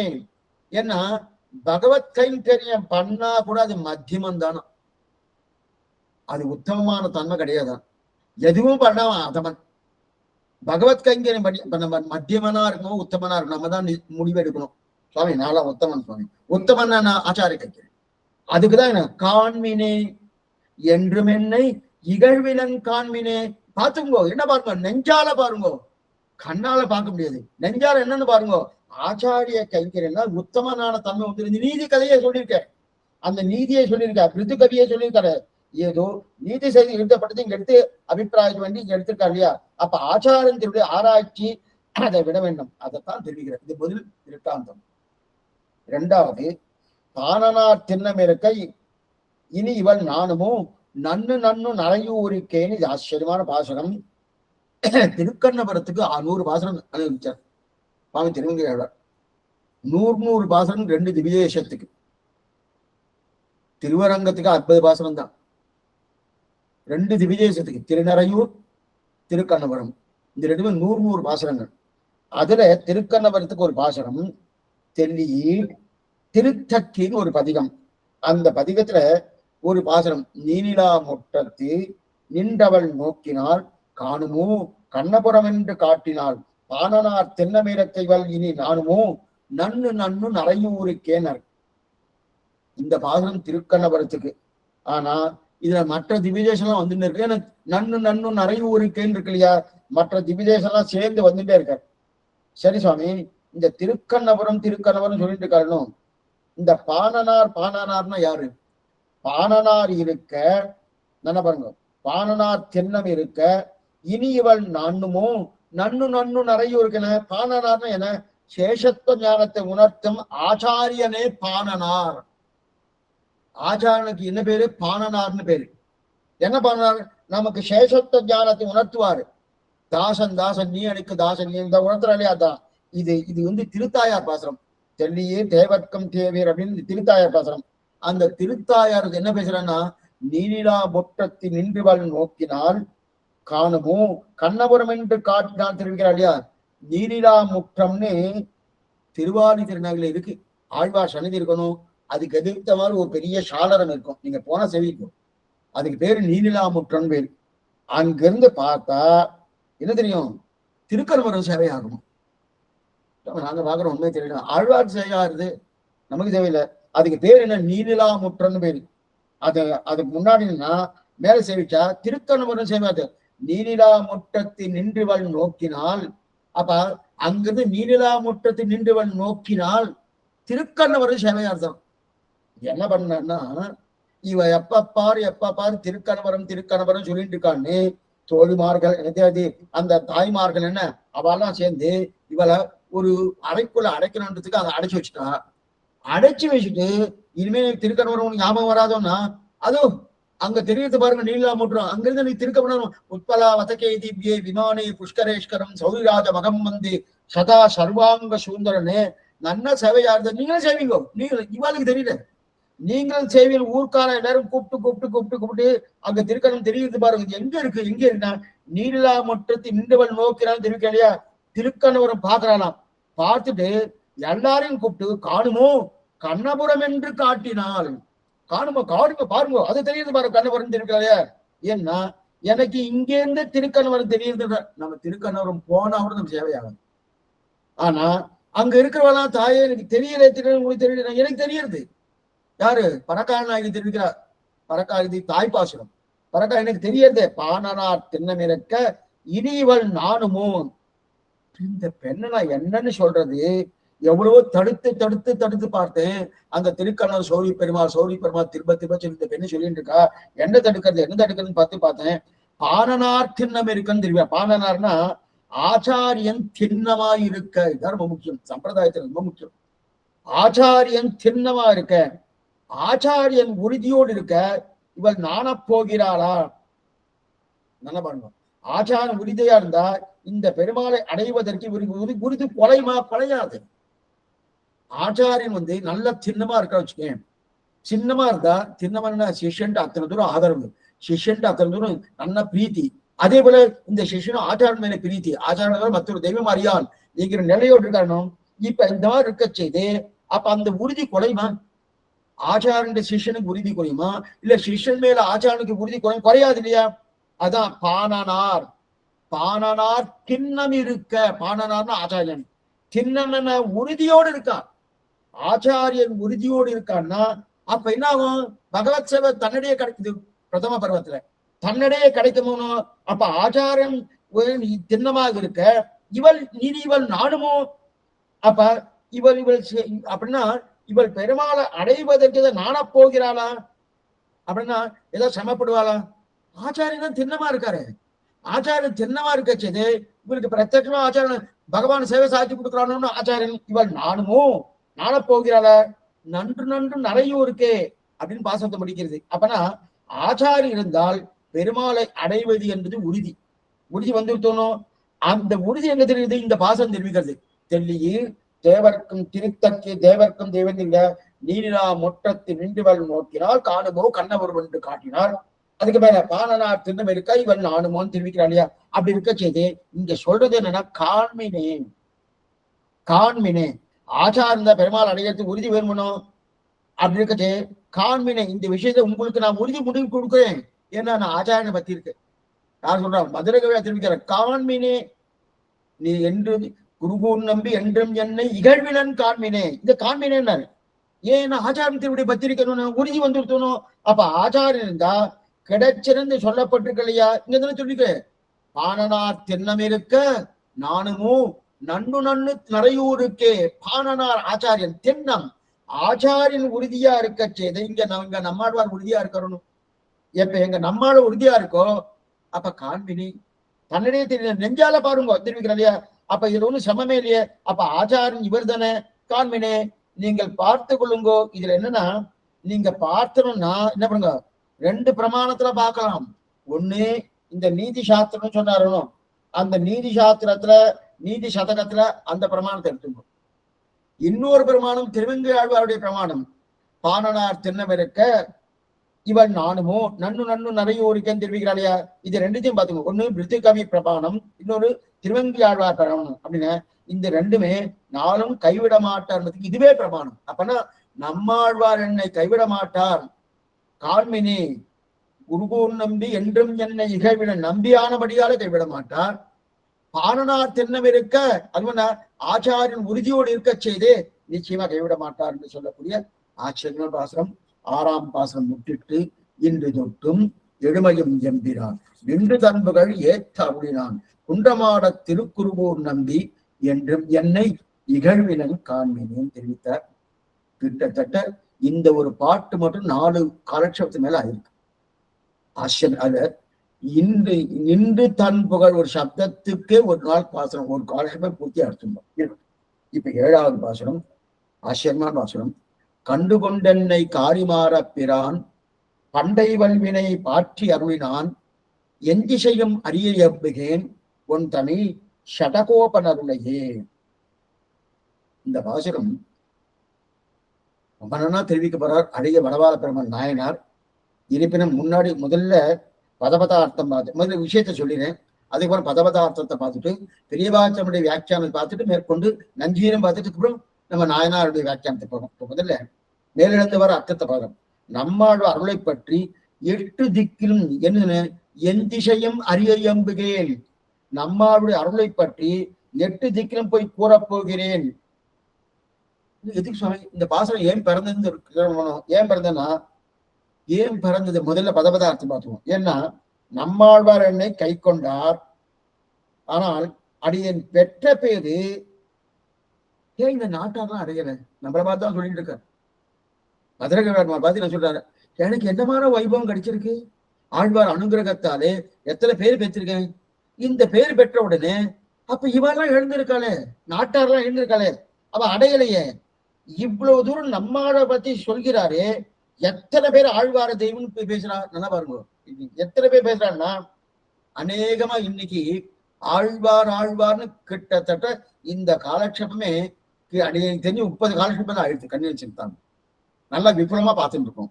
பார்த்துட்டு இருக்கச்சே ஆழ்வார் ஒவ்வொருத்தரும் நின்று இருக்கா. இப்ப சில பேர்லாம் வெளியூர்ல இருக்காங்க. வெளியூர்ல இருக்கா, வெளியூர்ல விதேசத்துல வேற தேசத்துல பாரத தேசத்தை தாண்டி வெளியூர்லாம் இருக்கா இல்லையா? நம்ம வைஷ்ணவா நிறைய பேர் இருக்கா. ஆனா அங்கிருந்து அவ வருவா, வருஷத்துக்கு ஒரு தடவையோ அல்லது 2 வருஷத்துக்கு ஒரு தடவை வருவா. வந்த உடனே அவருக்கு முதல்ல எது பார்த்தீங்கன்னா திருவேங்கர் அப்படிதான் அவர் நிறைய கொடுப்பாரணும். அது முதல்ல அங்க போய்வா. அங்க யாரும் அது இதுக்குன்னு என்ன பண்ணிருக்கா, வெளியூர்ல இருந்து வரவாளுக்குன்னு ஒரு தனி ஒரு அமைப்பு கொடுத்துருக்காவ. என்ஆர்ஐக்குன்னு தனி ஆள் கொடுத்துருக்கா. அவ வந்துட்டு உடனே போனோம்னு அவளுக்கு நாடி இருக்காதுன்னு அதெல்லாம் கொடுத்துருக்கா. அதெல்லாம் முதல்ல போய் சேவிச்சுடுவா. சேவிச்சதுக்கு அப்புறம் அதுக்கப்புறம் எங்க சுவாமி போவான்னா இந்த திருக்குறுகூர் தெரியுமான்னா அது கண்ணிலே படாது. ஏன் சுவாமி ஆழ்வார்ல அந்த பெருமாளே இல்லையே, பெருமாள் அது கண்ணிலே படாது. ஆனா இப்ப என்ன ஆயிடுச்சுன்னா இப்ப சில பேர் என்ன ஸ்ரீரங்கம் வரைக்கும் போறா, அவர் கொஞ்சம் பிரசித்தமா ஆயிட்டார், ஸ்ரீரங்கம் கூட போயிடுவார். ஆழ்வார் திருநெறி கண்ணில் படுமான்னா அநேகமா படாது. சென்னையில இருக்க ஸ்ரீபெரும்புதூர் கூட கண்ணப்படாது, ஸ்ரீபெரும்புதூர்லாம் கண்ணப்படாது, ஆழ்வார் திருநெறி கண்ணப்படாது. ஏன்னா சுவாமி திருவாளி திருநெறி அதுவும் படாது. வந்தவுடன் நேரம் அந்த திருமலை சுவாமி கொடுக்குறாரு இல்லையா அப்படின்ற கிடையா. எதுக்கு சொல்ல வந்தேன்னா இது தெரியலையா வைபவம் தெரிஞ்சிருவா. முதல்ல அங்க போவோமா, திருமலைக்கு போகவே மாட்டோம். அப்ப எங்க சுவாமி? நேர ஆழ்வார் திருநகர் தான். நான் நாட்கமிழ் மகிழ் மாலமார்பிரன் மாறன் சடகோபன் அந்த ஆள் திரைவித்ய விருத்த ஜனமூர்த்த விபூஷணம் யதே சம்பத்ய சாத்விக ஜனஸ்ய யதேவ நித்யம் யத்வா சரண்யம் அசரண்ய ஜனஸ்ய புண்ணியம் தஸ் சம்சயேன வகுலா பரணாங்கிரின்னு எப்படி பெருத்த 3 வேதங்களை கட்ட பெருத்த மகனியர்கள், மகான்கள், வேதம் படித்த பெரியோர்கள், பிராமணோத்தமர்கள் அவெல்லாம் எப்ப நம்மாழ்வார் திருவடி கிடைக்கும் அந்த திருவடியை சேவிக்கணுமே பாரித்து கொண்டு இருக்கிறான்னு இந்த ஸ்லோகம் சொல்றது. அப்படி இருக்க செய்து இங்க என்ன தெரிவிக்கிறார்? நேரம் அங்க போயிடுவோம். அதை தாண்டி ஆழ்வார் திருடி அப்படி அங்க போக வேண்டாம்னு சொல்ல, ஆழ்வாரையும் பார்க்கணும். ஆனா இப்ப ஒரு விஷயம் பாருங்க, எங்கேயாவது கூட்டம் அதிகமா இருந்த சுவாமி, கூட்டம்லாம் அதிகமா இருக்கு சுவாமி, என்னாலாம் முடியாது, நாங்க போய் நெருக்கத்துல நான் இங்கிருந்த புனர்த்த கையினராய் அடியேனுக்கு ஆழ்வார்த்தி ஒரு வார்த்தை வச்சுட்டார். புனர்த்த கையினராய் அடியேனுக்கும் போட்டுனே நீங்க எனக்கும் சேர்த்து சேவிச்சுருக்கோம் அவள் தான் சொல்லுவா. அது மாதிரி சொல்லிடுறா இல்லையா? அப்ப கூட்டம் வேண்டாம்னா அதே போல நம்ம ஆழ்வார் திருநீர் போன விட ஒண்ணு இருக்க மாட்டேன். ஆழ்வார் நாங்க தான் வேற யாரும் கிடையாது. நன்னா ஆனந்த் உற்சவத்துல கொஞ்சம் கூட்டம் இருக்குமே தவிர அப்பட பெருசா அங்க மாதிரிலாம் கூட்டம் கிடையாது. நன்னா நிற்கப்பாடி என் நெஞ்சுள் நிறுத்தினான். அந்த மாதிரி நன்னா நிக்க வச்சு சர்வஸ்வதானம் பண்ணுமா போல ஆழ்வார் பூர்ணமான அனுபவத்தை கொடுக்கிறார். பூர்ணமான அனுபவத்தை கொடுக்கிறாரு சுவாமி. இப்ப இது நல்லதா? யாருமே வரலையே சுவாமி. இது நல்லதா? இந்த பக்கம் பார்க்கச்சே நன்னா செவ கிடைக்க சுவாமி, கூட்டமே இல்லை, நன்னா ஆழ்வார் அனுபவிக்கலாம். அந்த பக்கம் பார்க்கச்சே கொஞ்சம் ஆனந்தமா இருக்கு. அதே நேரத்துல இத்தனை பேரும் இழந்து இருக்காளே, ஆழ்வார் திருவடி சம்பந்தம் தான் முக்கியம். ஏன் சுவாமி ராமானுஜ சம்பந்தம்? ஆழ்வார் திருவடி யாரு? ராமானுஜன். ஆழ்வார் திருவடி சம்பந்தம் மாறன் என்ன அடிபணிந்து இந்தவன். அந்த ஆழ்வார் திருவடி சம்பந்தம் தான் முக்கியமே தவிர அந்த சம்பந்தத்தை விட்டு என்னதான் நீ திருமலையப்பனோ இல்ல ஸ்ரீரங்கநாதனோ எங்க போனாலும் சரி, அது பூர்ணத்துவம் இருக்கணும். பூர்ணத்துவம் இருக்கவே இருக்கும். சரி, அவருக்காவது ஒரு பூர்த்தி பரவாயில்லையே, ஆழ்வார் கிட்ட வந்திருக்கானே உனக்கு அனுகிரகம் பண்ணுவான்னா கணிசிக்கவே மாட்டார், கிட்டக்கவே செய்ய மாட்டார். என்ன ஆனா இது தெரியல, நிறைய பேர் தெரியல. தெரியாதபடியில இப்ப பத்திரகவி என்ன சொன்னாரு? எந்திசையம் அரியயம் மிக நான் இந்த வைபவத்தை பெற்றிருக்கனே, இந்த வைபவம் எல்லாருக்கும் கிடைக்கணுமே. பரோபதேசம் ரொம்ப முக்கியம். நம்மளுடைய ஆச்சாரியர்களுக்கு ஆழ்வாருக்கு இது ரொம்ப முக்கியம். என்பவங்க தான் தெரிவிக்கிறார். அப்படிப்பட்ட ஆழ்வார்த்த வரலையேன்னு சொல்லுவாங்க. நம்மாடு இவ்வளவு அனுகரிக்கிறா இல்லையா? இப்ப மதுரை தெரிஞ்சிருக்கு இல்லையா? மற்ற பேர் இது அடையலைன்றதுக்காக தான் ஆழ்வார் வைபு எல்லாருக்கும் தெரியாத போட்டிருக்கு, அது அவருக்கு புரியல போட்டிருக்கு. நாம் போய் சொல்லுவோம், அந்த புகழை 8 திக்கிலும் பரப்புவோம் என்று ஆச்சரியமான பாசனம் இந்த பாசனம் தான் பறந்திருக்கு. அப்ப இந்த பாசனம் பறக்கிறதுக்கான இன்று தொட்டும் எளிமையும் என்கிறான் என்று தான் புகழ் ஏற்றான் அப்படின்னு பாசனம் தானோ. ஆனா அத்தனை வைபவனுக்கு கிடைச்சிருந்தாலும் மற்றவாலாம் இழந்திருக்காளே அப்படின்றதுக்கு தான் பரோபதேசத்தால இது சொல்றாங்க. அத்தனைக்கு சரி. இப்ப இத்தனை அருள் நம்மாழ்வாருடையது மதுரவியின் பேரில் இருக்க, இதை போய் மற்ற பேருக்கு அருள் கிடைக்கப்படாதா? இவர் அருளுக்கு அருள் பற்றி தெரியல, நாம் போய் அறிவிப்போம். அறிவித்தா தெரிஞ்சுப்பா. நான் போய் சொன்னா தெரிஞ்சுடுவோம். சொன்னாலும் புரிஞ்சுக்க மாட்டோம், நம்ம சொல்லுவோம். ஏன்னா சாமானியமா ஆழ்வார்களுக்கு ஆச்சாரத்துக்கு என்னைக்குமே ஒரு நம்பிக்கை உண்டு. என்ன நம்பிக்கைன்னா, சட்டன்னு ஒருத்தர் ஒருவர் வந்தார, சுவாமி காலட்சேபம் உட்கார்ந்துட்டு இருக்காரா, சுவாமி அவருக்கெல்லாம் ஒன்றும் புரிய போறதே கிடையாது, ஒன்றும் புரிய போறது கிடையாது, அவருக்கெல்லாம் இதெல்லாம் ஒன்றும் விருப்பமே கிடையாது அப்படின்னு கோபப்பட்டு என்ன பண்ணுவான்? அவருக்கு ஒன்றும் புரியாது, போ அவரெல்லாம் வேண்டாம் விட்டுடுங்கோ அப்படின்னு சொல்லுவோம். ஆனா ஆழ்வார் ஆச்சாருக்கு அந்த நிலையே இல்லை. அவன் என்ன பண்ணுவான்னா, எப்படிப்பட்டவனா இருந்தாலும் சரி, எந்த நிலையில இருந்தாலும் சரி, வாதிகேசரி அழகிய மணவாள ஜீயர் பெரியவாச்சமுடைய சச்சிஷன், படிப்பறிவே கிடையாது, தனிக பண்ணிட்டே இருப்பார். அடியன் பூர்வாசனம் சொல்றேன், அவர் ஜீர ஆறதுக்கு முன்னாடி படிப்பறிவு கிடையாது, எதுவுமே கிடையாது, பண்ணிட்டு இருக்காரு. அப்ப எல்லாரும் அப்ப பெரியவாச்சமுடைய திருமாலைகளை இவர் தனிக பண்ணிட்டு, அங்க இருக்க சிஷ்யெல்லாம் ஒரு விசாரம் பண்ணிட்டு இருக்கா. விசாரம் பண்ணிட்டு இருக்கச்சே இவர் கிட்டக்க நின்றுட்டு, இவருக்கு ஒண்ணும் தெரியாது, பிரம்மத்தை பத்தி விசாரம் கிடையாது, அந்த விசாரத்தை விட்டு இருக்காரு. அவர் சிரிக்கச்சு இவரு சிரிக்கிறார். அவெல்லாம் இவரை பார்த்து எனக்கு ஒண்ணும் தெரியல, இவரை பத்தி ஏளனம் பண்றா, ஒண்ணுமே தெரியாது, இதுல இப்படி சிரிக்கிறது இந்த தலிக சுவாமி அப்படின்னு நினைச்சுட்டு இருக்காரு. அதுக்கப்புறம் என்னன்னா, அவர் முசல கிஷலேன்னு அப்படின்னு ஒரு வார்த்தை சொன்னார். உலக்கே இருக்கணும், அதுக்கு மொசலம்னு பேர். அந்த மொசலக்க சிலையம்னு ஒரு வார்த்தை சொன்னார். இது மொசலக்க சிலை என்ன? இதெல்லாம் ஒரு தூரக்க நின்று பெரிய வார்த்தை பாக்குறார். இவரை நல்லா அவமானப்படுத்தி கேலி பண்றக்கூடிய நிலையிலே மற்ற சீவேஷன்லாம் பண்ணிட்டு இருக்கா. இவர் அவமானப்படுத்தினா கூட இவருக்கு தெரியல. மொசலக்க சிலையை சொல்லியிருக்கா பிறகு மொசலக்க சிலம் சொல்லியிருக்கா பிறகு சொல்லிட்டு நேரம் வந்துட்டார். நேரம் தனி ரூமுக்கு வந்துட்டார். அப்புறம் பெரியவாச்சன் வந்தார். என்ன வாட்ட பேசிட்டு கேட்டுட்டார்.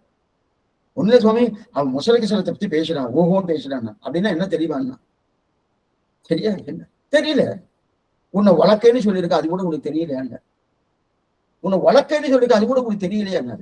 படிப்பறிவே கிடையாது. ஆனா ஆக்காயி கூட தெரியாது. பிறந்தாரு, ஏதோ சம்பிரதாயத்துல இருந்தா நேரம் வந்து தலைக்கு வந்துட்டார், அவ்வளவுதான். ஒண்ணுமே தெரியாது. அப்பா அவரை கையில பிடிச்சிருந்தார். நேரம் நம்பெருமாள் முன்னாடி நிக்க வச்சார். இன்றைய இருந்து 2 வருஷத்துக்குள்ள இவர் வித்வான ஆக்க வேண்டிய பொறுப்புன்னு அவர் திருவிழா சமர்ப்பிச்சார்.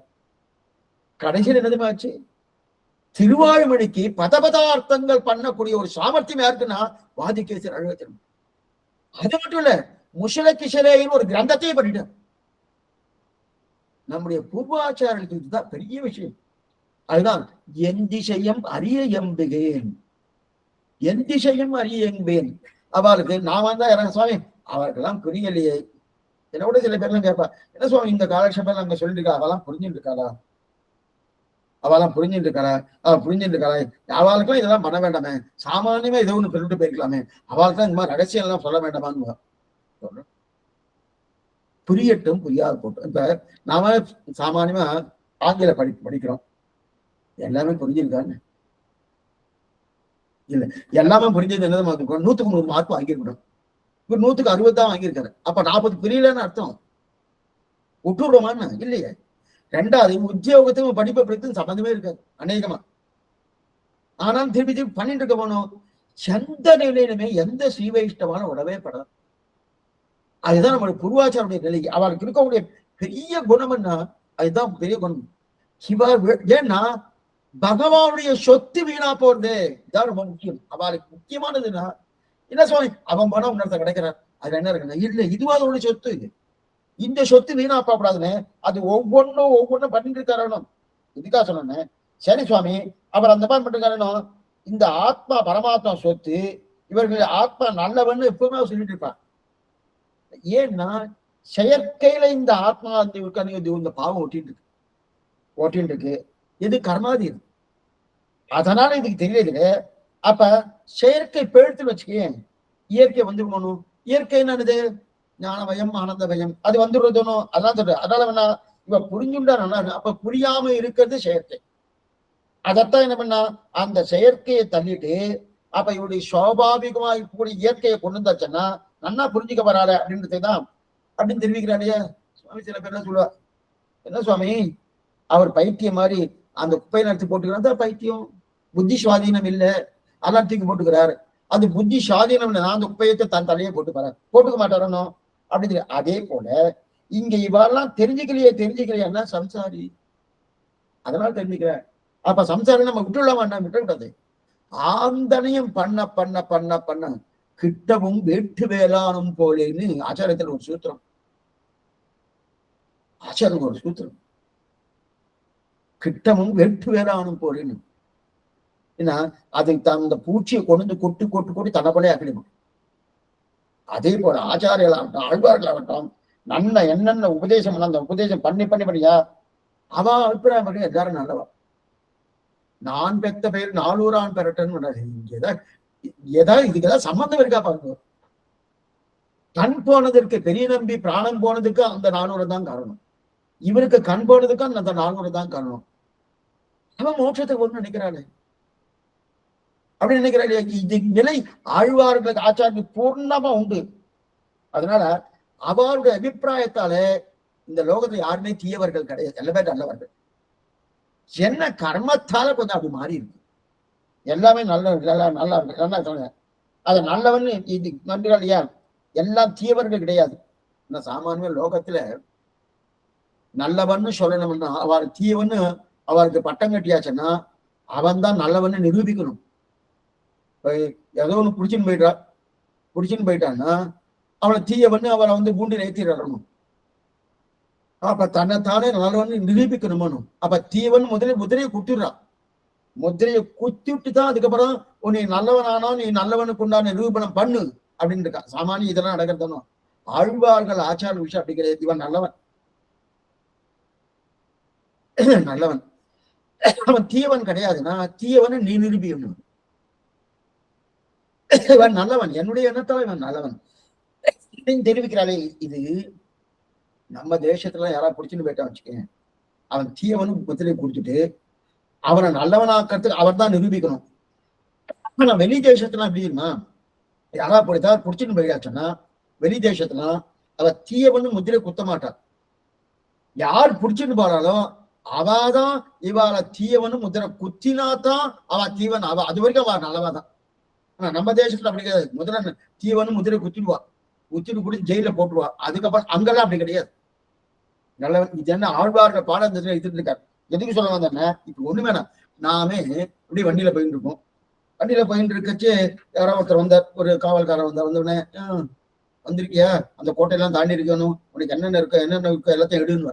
அப்புறம் என்ன இந்த இது அதாவது லைசன்ஸ், அப்புறம் வேற ஏதாவது அந்த அந்த வண்டிக்கு உண்டானது எல்லாம் எடுன்னு சொல்றல. எடுன்னு சொல்றச்சு அந்த எடுன்னு சொல்லும் போதே என்னதமா அங்க துணி இருக்கும், இவரை குற்றவாளின்னு நினைச்சுதான் அவர் பேசுவார். இந்த மாதிரி வெளியூர்ல கிடையாது. அவர் கொடுக்கலன்னா குற்றவாளின்னு சொல்லு. அப்ப கூட குற்றவாளி என்ன, ஒரு மனிதனுக்கு உண்டான தன்மையோடு நடத்தணுமோ அதெல்லாம் நடத்த மாட்டான். குற்றவாளின்னு குற்றம் சாட்டப்பட்டவன் கூட சொல்ல மாட்டான். குற்றம் சாட்டப்பட்டவன் எதுக்கு சொல்ல வந்தனா, இது பிராட்டி சொல்றார். பிராட்டி சீதா பிராட்டி அசோக வந்து போனவன் ஹனுமான் போன உடனே அதுக்கப்புறம் திருப்பி வந்துட்டா. வந்ததுக்கு அப்புறம் திருப்பி யுத்தம் நடந்தோடனே ராமன் ஜெயிச்சிட்டான்னு சொல்லியாச்சு. சொன்ன உடனே இப்ப அனுமன் வந்து ஒரு அனுமதி கேட்கிறான் பிராட்டி கிட்ட.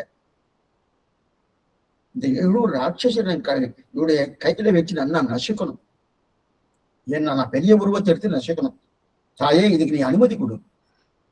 ஏன் நான் எத்தனை பாடுபடுத்திருக்கா இந்த 700 ராட்சசிகள் அப்படின்னு இந்த அனுமதி கேட்கிறான் அனுமன். அப்ப சொல்றா பிராட்டி, பாப்பானாம்பா சுபானாம்பா வதார்கானாம் பிளவங்கமா காரியம் கருணமாரியன நகசின் நாபராப்தியதி. ஏன் அனுமன் நீ என்ன சொல்ற, அவ தீயவர்கள் நான் நல்லவர்னு நான் நிரூபிக்கணும்னு சொல்றியவனும் நிரூபிக்க சொல்ற. நீ நல்லவன்னு முதல்ல நிரூபி பார்க்கலாம். இந்த வார்த்தை நீ சொல்லியிருக்கே, நீ நல்லவனா? உன்னை ராமன் எதுக்கு அமைச்சிருக்கா? இந்த காரியத்துக்கு அமைச்சானா? இல்லையே. நீ நல்லவனா? எதுக்கு சொல்ல வந்தேன்னா, என்ன பண்ணா சரியா புரிஞ்சுக்கலான்னு இல்லையா? எதுக்கு சொல்ல வந்தேன்னா இது மட்டும் இல்ல. எனக்கு தெரிஞ்சு ஆச்சாரம் முன்னாடி இருக்க சுவாமிகள்லாம் வந்து 1 வருஷம்னா 2 வருஷம் காலட்சேபம் கேட்பா. கேட்டு முடிச்சதுக்கு அப்புறம் கூட அவளுக்குள்ள ஏதாவது சந்தேகம் வந்துருந்து வச்சுக்கேன், சுவாமி எனக்கு ஒன்றும் சரியா போயிடுங்க, சரி உட்காரு, மறுபடியும் ஆரம்பிச்சுன்னு சொல்லுவா. என்ன சுவாமி எந்த அளவுக்கு அவளுக்கு ஆச்சு. அது யாரும் மதுரகவியார போட்டு கொடுத்த அந்த நிலை. அதனால மதுரகவி சொல்படியை நிலையாக பெற்றோம் தெரிவிக்கிறார் இல்லையா? இப்ப அதே போல மதுரகவி என்ன தெரிவிக்கிறார்? ஆச்சரியமா, என் திசையும் அறியம்பிகேன், நான் பெற்ற பேரு இந்த வையகம் பெறட்டும் சொல்றேன் சொல்லிட்டு காரணம் அது அன்னைக்கே சொல்லிட்டார். இப்ப என்ன பண்ணிருக்கணும், இப்ப நாமே சில சந்தைகள்லாம் போன வச்சுக்கேன், பெருமாள் சேவிக்கணும், கூட்டம் அதிகமா இருக்கு, அநேகமா குள்ளமா இருக்கிறவருக்கு கொஞ்சம் சிரமம் எல்லாம் உண்டு. அது முக்கியமா பெண்களுக்குன்னு தனி போட்டி இருக்கும். அவ அந்த போட்டி முடிச்சுன்னு போயிடுவா. பெண்கள் போட்டி ஆண் போட்டி 2 ஒன்னா இருக்குன்னு வச்சுக்கோங்க, ரொம்ப சிரமமா போயிடும். அப்படி இருக்க செய்து அப்ப வந்து ஒரு குள்ளமா இருந்துட்டா வச்சுக்கேன், அப்ப முன்னாடி யார் இருக்காளோ அவளை அப்படி தள்ளிட்டு நம்ம முன்னாடி போய் அந்த சபையை சேவிக்கிறோம். இப்ப அவ சேவிக்கப்படாதுங்கிற அபிப்பிராயத்தால் இவ தள்ளினாளா, அல்லது தான் சேவிக்கணுங்கிற அபிப்பிராயத்துல இவ வந்து முன்னாடி போயிட்டாரா? எப்படி சொல்லணும்? 2மே வச்சுக்கலாம்.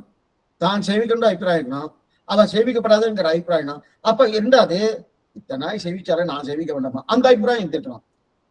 அந்த அபிப்பிராயம் இருந்திருக்கலாம். எதுக்கு சொல்ல வந்தேன்னா, இதெல்லாம் இருக்க என்னன்னா எல்லாரும் சேவிக்கணும், அது வரணும்.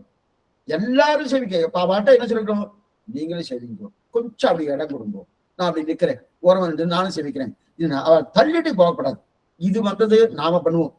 ஆழ்வார் ஆச்சாரம் வெளியே கிடையாது.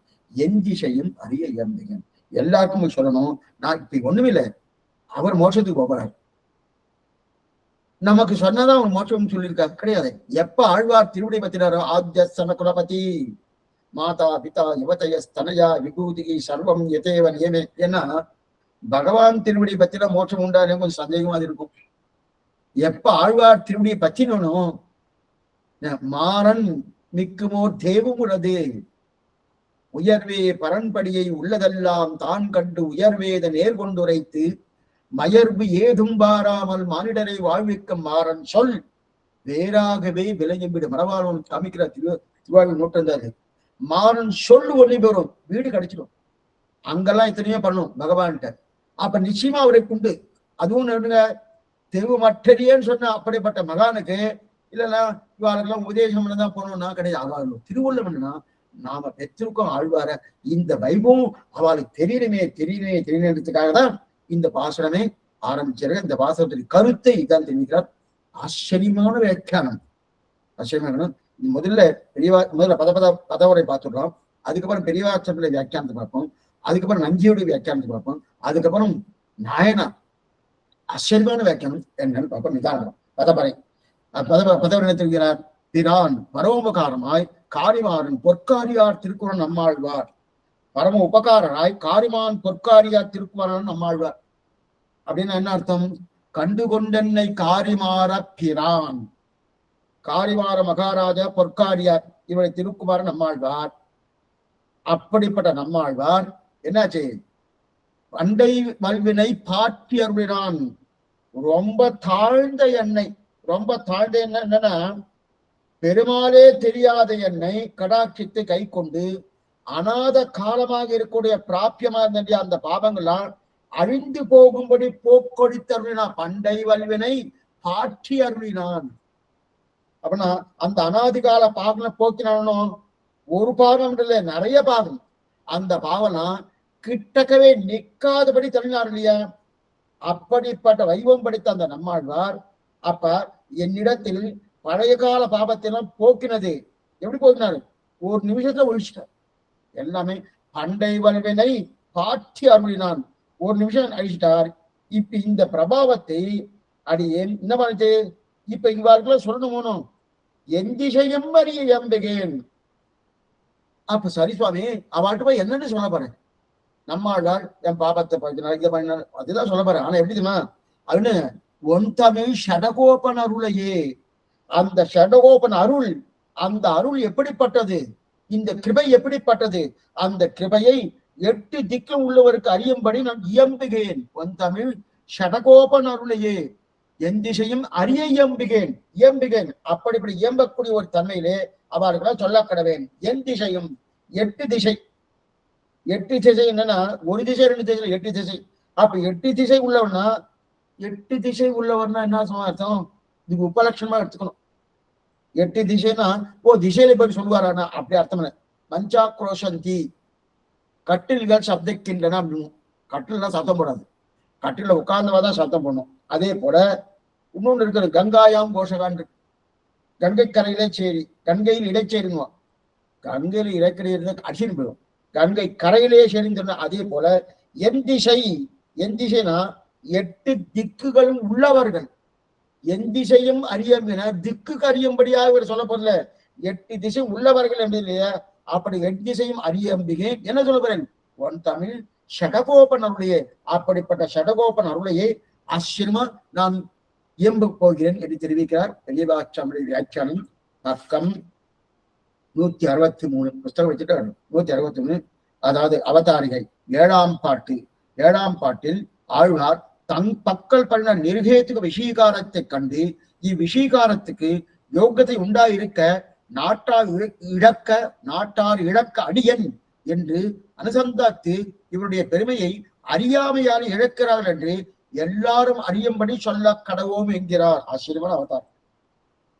ஆழ்வார் எடுத்த எந்த காரணத்தையும் பற்றாமல் அங்கீகார நிர்கேத்துக்க கட்டாட்சம் அங்கீகாரம் பண்ண வரணும். சரி சுவாமி எனக்கு மட்டும்தான் இந்த தகுதியான்னு நான் மதுரை நினைக்கிறேன். எல்லாருக்குமே இந்த தகுதி உண்டு. இல்லை எல்லாருக்கும் பசு மனுஷி பக்ஷிவான், பசுவாகட்டும் மனுஷியாகட்டும் பக்ஷியாகட்டும் எல்லாருக்குமே தகுதி இருக்கே. தகுதி இருக்கச்சது இந்த நாட்டார்லாம் இழந்து போயிருக்காளே. நாட்டார்னா நாட்டு மக்கள்னு அர்த்தம். எத்தையோ நினைக்காது. அப்ப நாட்டார்லாம் ரெண்டு போயிட்டுகளை நினைச்சு நம்மாழ்வார் வைபவம் இவளுக்கு தெரியல, இவளுக்கு தெரியல.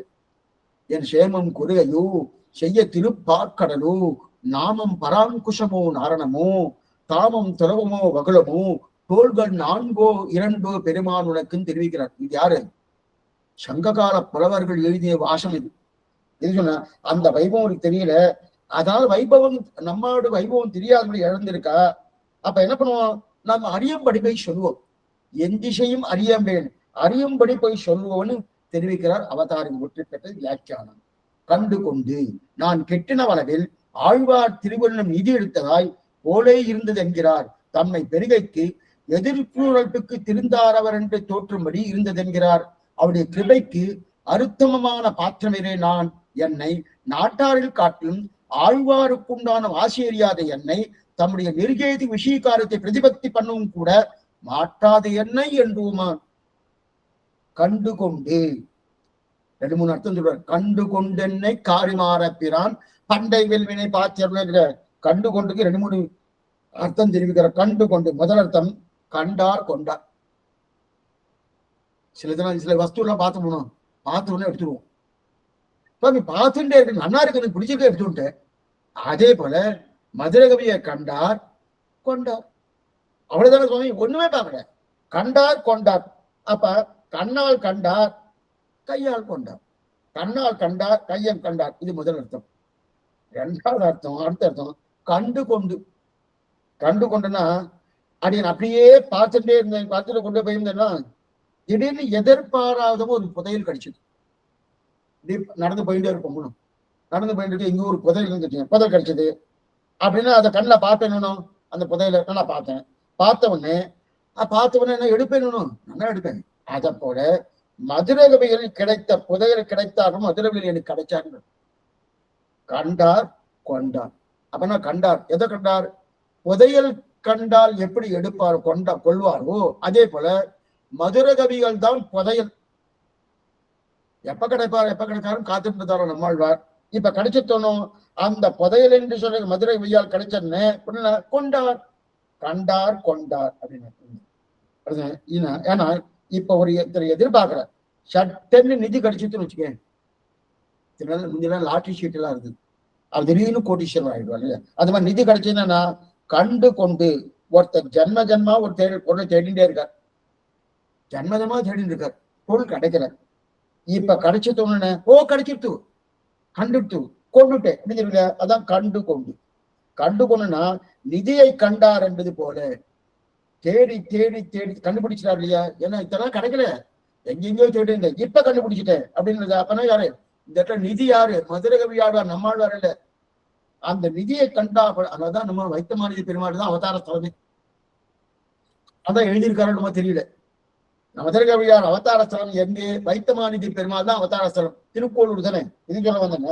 அப்ப கண்டார் கொண்டார், தேடி தேடி கண்டுபிடிச்சிட்டார் அப்படின்னு தெரியுது ஒண்ணு. 2வது இன்னொரு அர்த்தம் கண்டு கொண்டு என்பதற்கு என்ன வச்சுக்கணும்னா சட்டன்னு மதுரை கிடைச்சிட்டாங்க. கண்டு கொண்டு இவர் கிடைப்பாரான்னு ரொம்ப நாளா நம்மாழ்வார் தேடிட்டு இருந்தாராம். ரொம்ப நாளா நம்மாழ்வார் தேடிட்டு இருந்தாராம். இப்ப என்ன இந்த கண்டு கொண்டு, இப்ப கண்டு கொண்டுன்னா 2 அர்த்தம் முதலே பார்த்து போன. இப்ப இன்னொரு அர்த்தம் சொல்றாரு. எதிர்சூழல் போக்கு எனைத்தோர் பிறப்பும். எதிர்சூழல் பூ புரிஞ்சிருந்தாராம். எங்க கிடைப்பார் எங்க படைக்கார் எங்க இத்தனை நாள் தெரிஞ்சுட்டே இருந்தாராம். தெரிஞ்ச நம்மாழ்வாரின் கருணைக்கு நான் உத்தமனானவன் அல்லன். ஆச்சரியமான வியாக்கியானம் இது. அனுத்தமான பாத்திரம் அப்படின்னா நம்மாழ்வார் என்னை அவருடைய கருணையை கழிய அந்த கருணைக்கு நான் உத்தமனானவன் அல்லன். அனுத்தமான பாத்திரம் அப்படின்னா உத்தம பாத்திரம்னா எத்தனை பேர் இருந்திருக்கலாம், அனுத்துவ பாத்திரம்னா அடியேன்.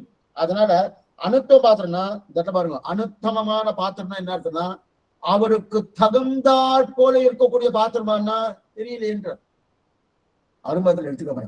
அனுத்தம பாத்திரம் என்ன பேர்? அனுத்தமம் அப்படின்னா கீழ்பாட்டில் நின்று தன் புகழேற்றி அருளினா அவருடைய நெறியேற்றி கடாட்சத்தை அளித்தவர் எல்லாரும் உண்டாக வேண்டும் திசை வியம்பிகின்ற ததாதின் குணமாக ஆழ்வார் தம்பளித்தாதி கண்டு கொண்டது காணாததை கண்டிடனும் தேடியதை கண்டிடனும் இன்று தாத்மையும். இவ்விரண்டையும் நான் கேட்டிருத்தேன். இவ்விடத்தில் தம்மிடத்தில் என்ன வருகிறார்கள் செய்கிறார்கள்? அனுத்தமம், யஸ்மா அனுத்தமம் நாஸ்தி ததனுத்தமம் என்று பகிர்வீகி தோஷபூயிஷ்டதையாலே தாமே கிருபைக்கு உத்தமமான பாத்திரம் என்பபடி அரிய வியம்புகை என்று உத்தமனாலே என்ன இயன்றது சித்தம் அன்றே. இந்த இடத்துல அவர்களுக்கு அனுத்தமமான பாத்திரம். இந்த இடத்துல அனுத்தமம்னா இதை தத்புருஷம் பகுர்வீதன் என்று உண்டு. சமாசத்துல தத்புருஷ இது மூச்சு பண்ண வரும். தத்புருஷ சமாசம் பகுர்வீதி சமாசம் என்று இருக்கு. அப்ப இந்த சமாசம்னா யஸ்மாத்து உத்தமம் நாஸ்தி தன் அனுத்தமம், இது பகுர்வீதி சமாசம். அப்படின்னா முதல்ல சொன்னது நான் உத்தமம். எது உத்தமம்? அப்பனா எது உத்தமம் இல்லையோ அது அனுத்தமம். என்ன பண்ணுங்க, எது உத்தமம் இல்லையோ அது அனுத்தமம். ஒண்ணு. ரெண்டாவது சொல்றது எதை காட்டிலும் உத்தமமானது இல்லையோ அது அனுத்தமம். எதை காட்டிலும் ரெண்டு விதமா எடுத்துக்கலாம். எது உத்தமம் இல்லையோ அது அனுத்தமம். சுவாமி இதெல்லாம் உத்தமம் கிடையாது, அதனால இதுக்கு என்ன பேரு? அனுத்தமம்னு பேரு. இல்ல சுவாமி இதை காட்டிலும் உத்தமம் கிடையாது அப்படின்னு சொன்னாலும் அனுத்தமம் வந்துடும். இதை காட்டிலும் உத்தமம் கடை, அதுதான் தத்புருஷ சமாசம் பகுர்வீ சமாசம். அப்படின்னா இதை விட உத்தமமானது இல்லைன்னு அர்த்தம். உத்தமமானது இல்லைன்ற சப்தத்துக்கும் என்ன அதுக்கு அனுத்தமம் தான் வரும்.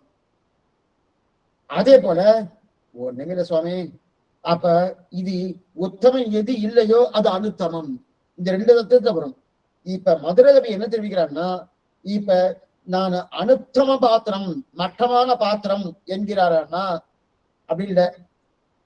நான் மட்டமான பாத்திரம் அப்படின்னு என்கிறாருன்னா இல்ல, நான் உயர்ந்த பாத்திரம். நான் நம்மாழ்வார் என்னை அனுகிரகிப்பதற்கு நான் உயர்ந்த பாத்திரம். இப்ப நம்ம நேர போய் ஆச்சாரனை போயிடு, வாங்கி உனக்கு தகுந்த சிஷ்யன் நான், என்னை போல உனக்கு சிஷ்யனே கிடைக்க மாட்டார், நான் தான் உயர்ந்த சிஷ்யன் அப்படின்னு சொல்லலாமா? சொல்லக்கூடாது. இப்ப அந்த மாதிரி இருக்கு. இப்ப நம்மாழ்வார் யார் மதுரை சொல்றது, நம்மாழ்வார் நானா பாருங்க, என்னை அனுகிரகம் பண்றதுக்கு என்னை நான் தான் உயர்ந்த பாத்திரம். இப்ப நான் அனுத்தம பாத்திரம் மட்டமான பாத்திரம் நினைக்கிறோம், அப்படி இல்லை. என்னை விட உயர்ந்த பாத்திரமே இல்லை என்றாரு, என்னை விட உயர்ந்த தகுதியான இல்லை என்றாரு. அதனால்தான் என்னாச்சு, யஸ்மாத்து உத்தமம் நாஸ்தி, எதை காட்டிலும் உத்தமமானது இல்லையோ அது அனுத்தமம். அதான் அனுத்தமத்துக்கு ரெண்டு அர்த்தம் பார்த்தோம்னு. முதல்ல அனுத்தமம்னா உத்தமத்தை காட்டிலும் வேறுபட்டது, உத்தமத்தை குறைஞ்சது. ஆனா இந்த உத்தமத்தை காட்டிலும் மிகவும் மேம்பட்டதுன்னு சொல்லியது அது அனுத்தமன்னு பேரு. இப்ப இந்த உத்தமத்தை காட்டிலும் நான் மேம்பட்டனும், அப்ப அனுத்தமன் சொல்றாரு. யஸ்மாஸ்தி உத்தமம் நாஸ்தி, எதை காட்டிலும் உத்தமமானது இல்லையோ அது அனுத்தமம். சரி சுவாமி, இப்ப மதுரகவி ஆழ்வார் நம்மாழ்வார் என்னை அனுகிரகம் பண்ணுவதற்குண்டான பாத்திரபூதரா நான் இருக்கேன், என்னை விட உயர்ந்த பாத்திரம் யாரும் இருக்கும் சொல்லலாமா சுவாமி? இந்த மாதிரி என்னை விட தாழ்ந்தவன் யாரே கிடையாது, என்னை விட தாழ்ந்தவன் யாரே கிடையாது அதுன்னு சொல்லணும். இப்ப மதுரகவி என்ன தெரிஞ்சுக்கிறேன்னா, என்னை விட உயர்ந்த பாத்திரம், அவருடைய அனுகிரகத்துக்கு உயர்ந்த பாத்திரம் என்னை போல யார் இருப்பா? இந்த மாதிரி ஆச்சாரிய போய் சொல்ல முடியுமா? சுவாமி நீர் என்ன நம்ம சிஷ்யனா இருக்கா, அவர் ஆச்சாரனா இருக்கா, சுவாமி என்னை விட்டாருன்னா உனக்கு வேற கதி கிடையாது, என்னதான் நீர் அங்கீகாரம் பண்ணணும், அவ்வளவு உயர்ந்தவன் நான். அப்பது ஆனா வார்த்தை அப்படிதான் இருக்கு, அப்படிதான் இருக்கு. இப்ப நமக்கு என்ன தோணும், ஒருவேளை மதுரகவி அகங்காரமோ, என்னை விட உத்தமமான பாத்திரம் இல்லைங்கிற அகங்காரமானா என்ன? இப்ப நம்மாழ்வார் பாத்திரம் ஆகணும்னா என்ன வேணும்? நம்மாழ்வாருக்கு நான் பாத்திர பூதரா ஆகணும். அப்பன்னா நான் ஸ்ரீசைலேஷு தயாபாத்திரம், அதே போல நம்மாழ்வார் தயாபாத்திரம். அந்த பாத்திரத்துக்கு நான் அந்த அனுகூலமா இருக்கணும். அதுக்கு கிட்ட என்ன இருக்கணும்? என்ன வேணும்னா குற்றம் தானே வேணும். நன்மையால் மிக்க நான்மறையாளர்கள் பொன்மையாக கருதுவர், ஆதலின் அன்னையாயத்தனாய் என்னை ஆண்டின் தனையன். இவர்கிட்ட மதுரகவியாட்ட இவ்வளவு குற்றம் இருக்கு, அவரால் கைவிடப்பட்டவர்கள், அப்ப இவரை எடுத்துக்கிறோன்னு எடுத்துட்டாரோ? அப்ப நம்மாழ்வாருடைய நம்மாழ்வார் பாத்திரபூத ஆவதற்கு உண்டான தகுதி என்னன்னா குற்றம். குற்றம். இவ மதுரகவி என்ன தெரிவிக்கிறான்னா, அந்த பாத்திரபூத ஆவதற்கு என்னை விட மேம்பட்டவர் கிடையாது அப்படின்னா, என்னை விட குற்றம் பண்றவா யாரா இருக்காளான்னு அர்த்தம்.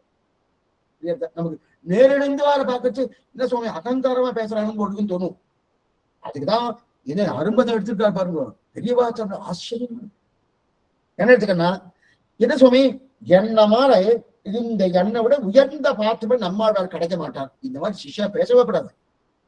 இருக்கிறதே தாழ்ந்தவன் நான் சொன்னான். ஆனா மதுரகவியா சொல்றாருன்னா குற்றங்களிலே உயர்ந்தவன் நான் அர்த்தம். குற்றம் பண்றதுல என்னை விட உயர்ந்தவன் யார் இருக்கா? அதெல்லாம் என்ன பண்ணாரு? அப்ப அவருடைய தயைக்கு பாத்திர பூதரான ஆயிட்டணும். அப்ப என்ன தவிர வேற யாரு இருக்கா? அதான் தெரியல. அதான் அனுத்தமம். நீங்க அனுத்தம பாத்திரம் தெரியல.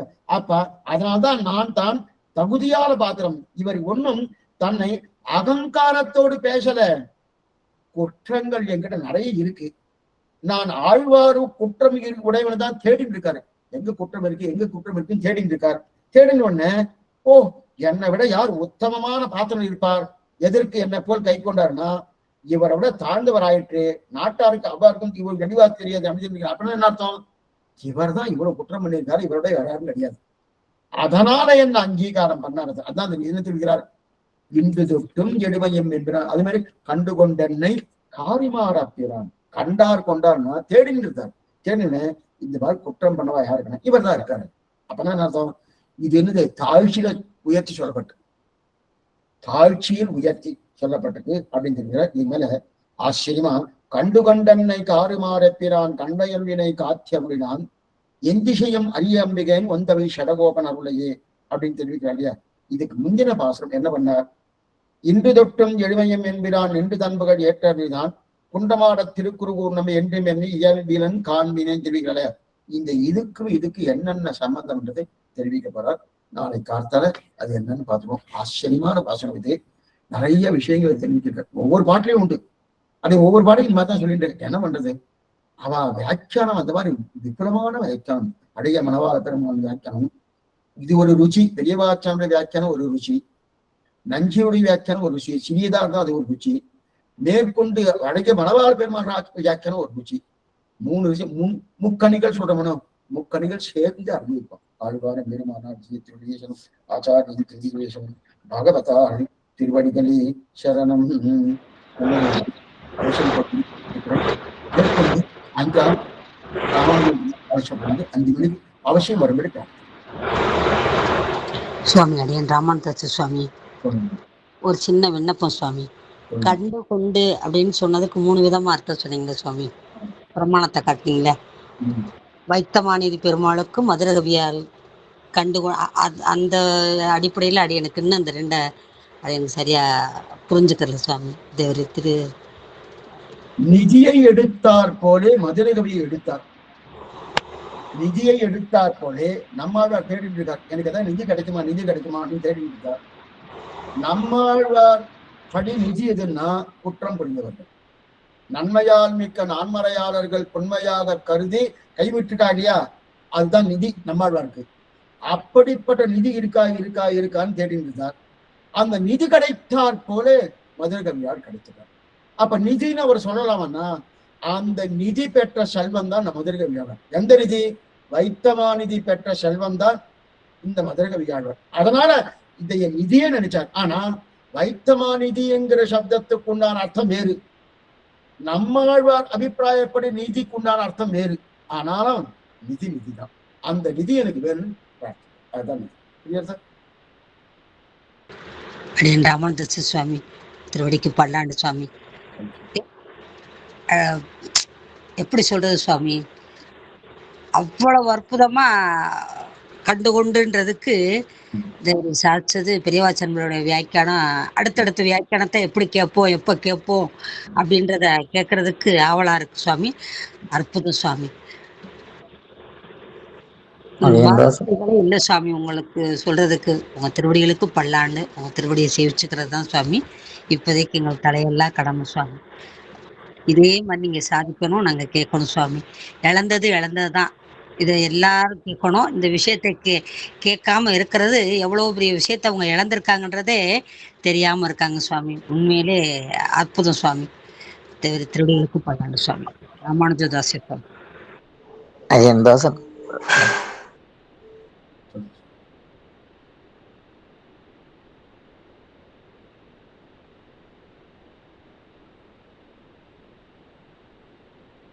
Again, Srimade Ramanuja. Sorry. அடியேன் ஸ்ரீமதி ராமன் சுவாமி, நீ தேவரி சொல்லும்போது மதுரகவியா என்னை விட வசந்தர் கிடையாது சும்மா. அப்போ நான் நீச்ச பாவத்தை தான் சொல்றான்னு அப்படியே அவர் தன்கிட்ட நிறைய குற்றம் இருக்கு, அதுதான் அப்புறம் அந்த மாதிரி சொல்றான்னு டக்குன்னு எனக்கு சேர்க்காது சார். ஏன்னா அவர் தன்னை நீச்சரா தான் என்னைக்குமே அவர் வசதிக்க மாட்டார். அதனால நீச்ச பாவத்தை தான் தன்னை விட தன்னை மாதிரி குற்றம் பண்ணவா என்ன அந்த மாதிரி இல்லைன்றத உடனே டக்குன்னு சேர்க்காச்சு. அப்பதான் ஐயோ எவ்வளவு இதுவா சொல்லிக்கிறேன்னு. சுவாமி நிஜமாவே அற்புதம் சுவாமி, சொல்லவே தெரியல சாமி. கேட்டுட்டே இருக்கலாம். உங்களுக்கு டைம் இருந்தா நீங்க சொல்லிட்டே இருந்தா கேட்டுட்டே இருக்கலாம். வேற ஒண்ணுமே வேண்டாம், சாதம் தண்ணி ஒண்ணுமே வேண்டாம் சாமி. இப்படியே நல்லா இருக்கு சாமி. ஸ்ரீமதி ராமன் தஞ்சை சுமாடி.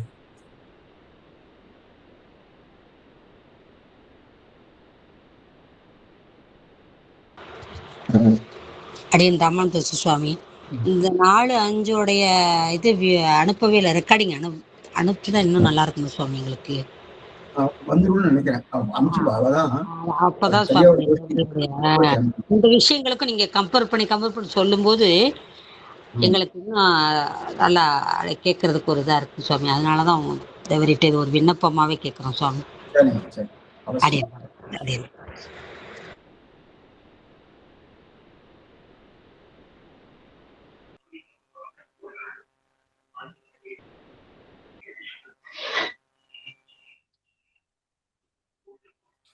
சொல்லுங்கம்மா.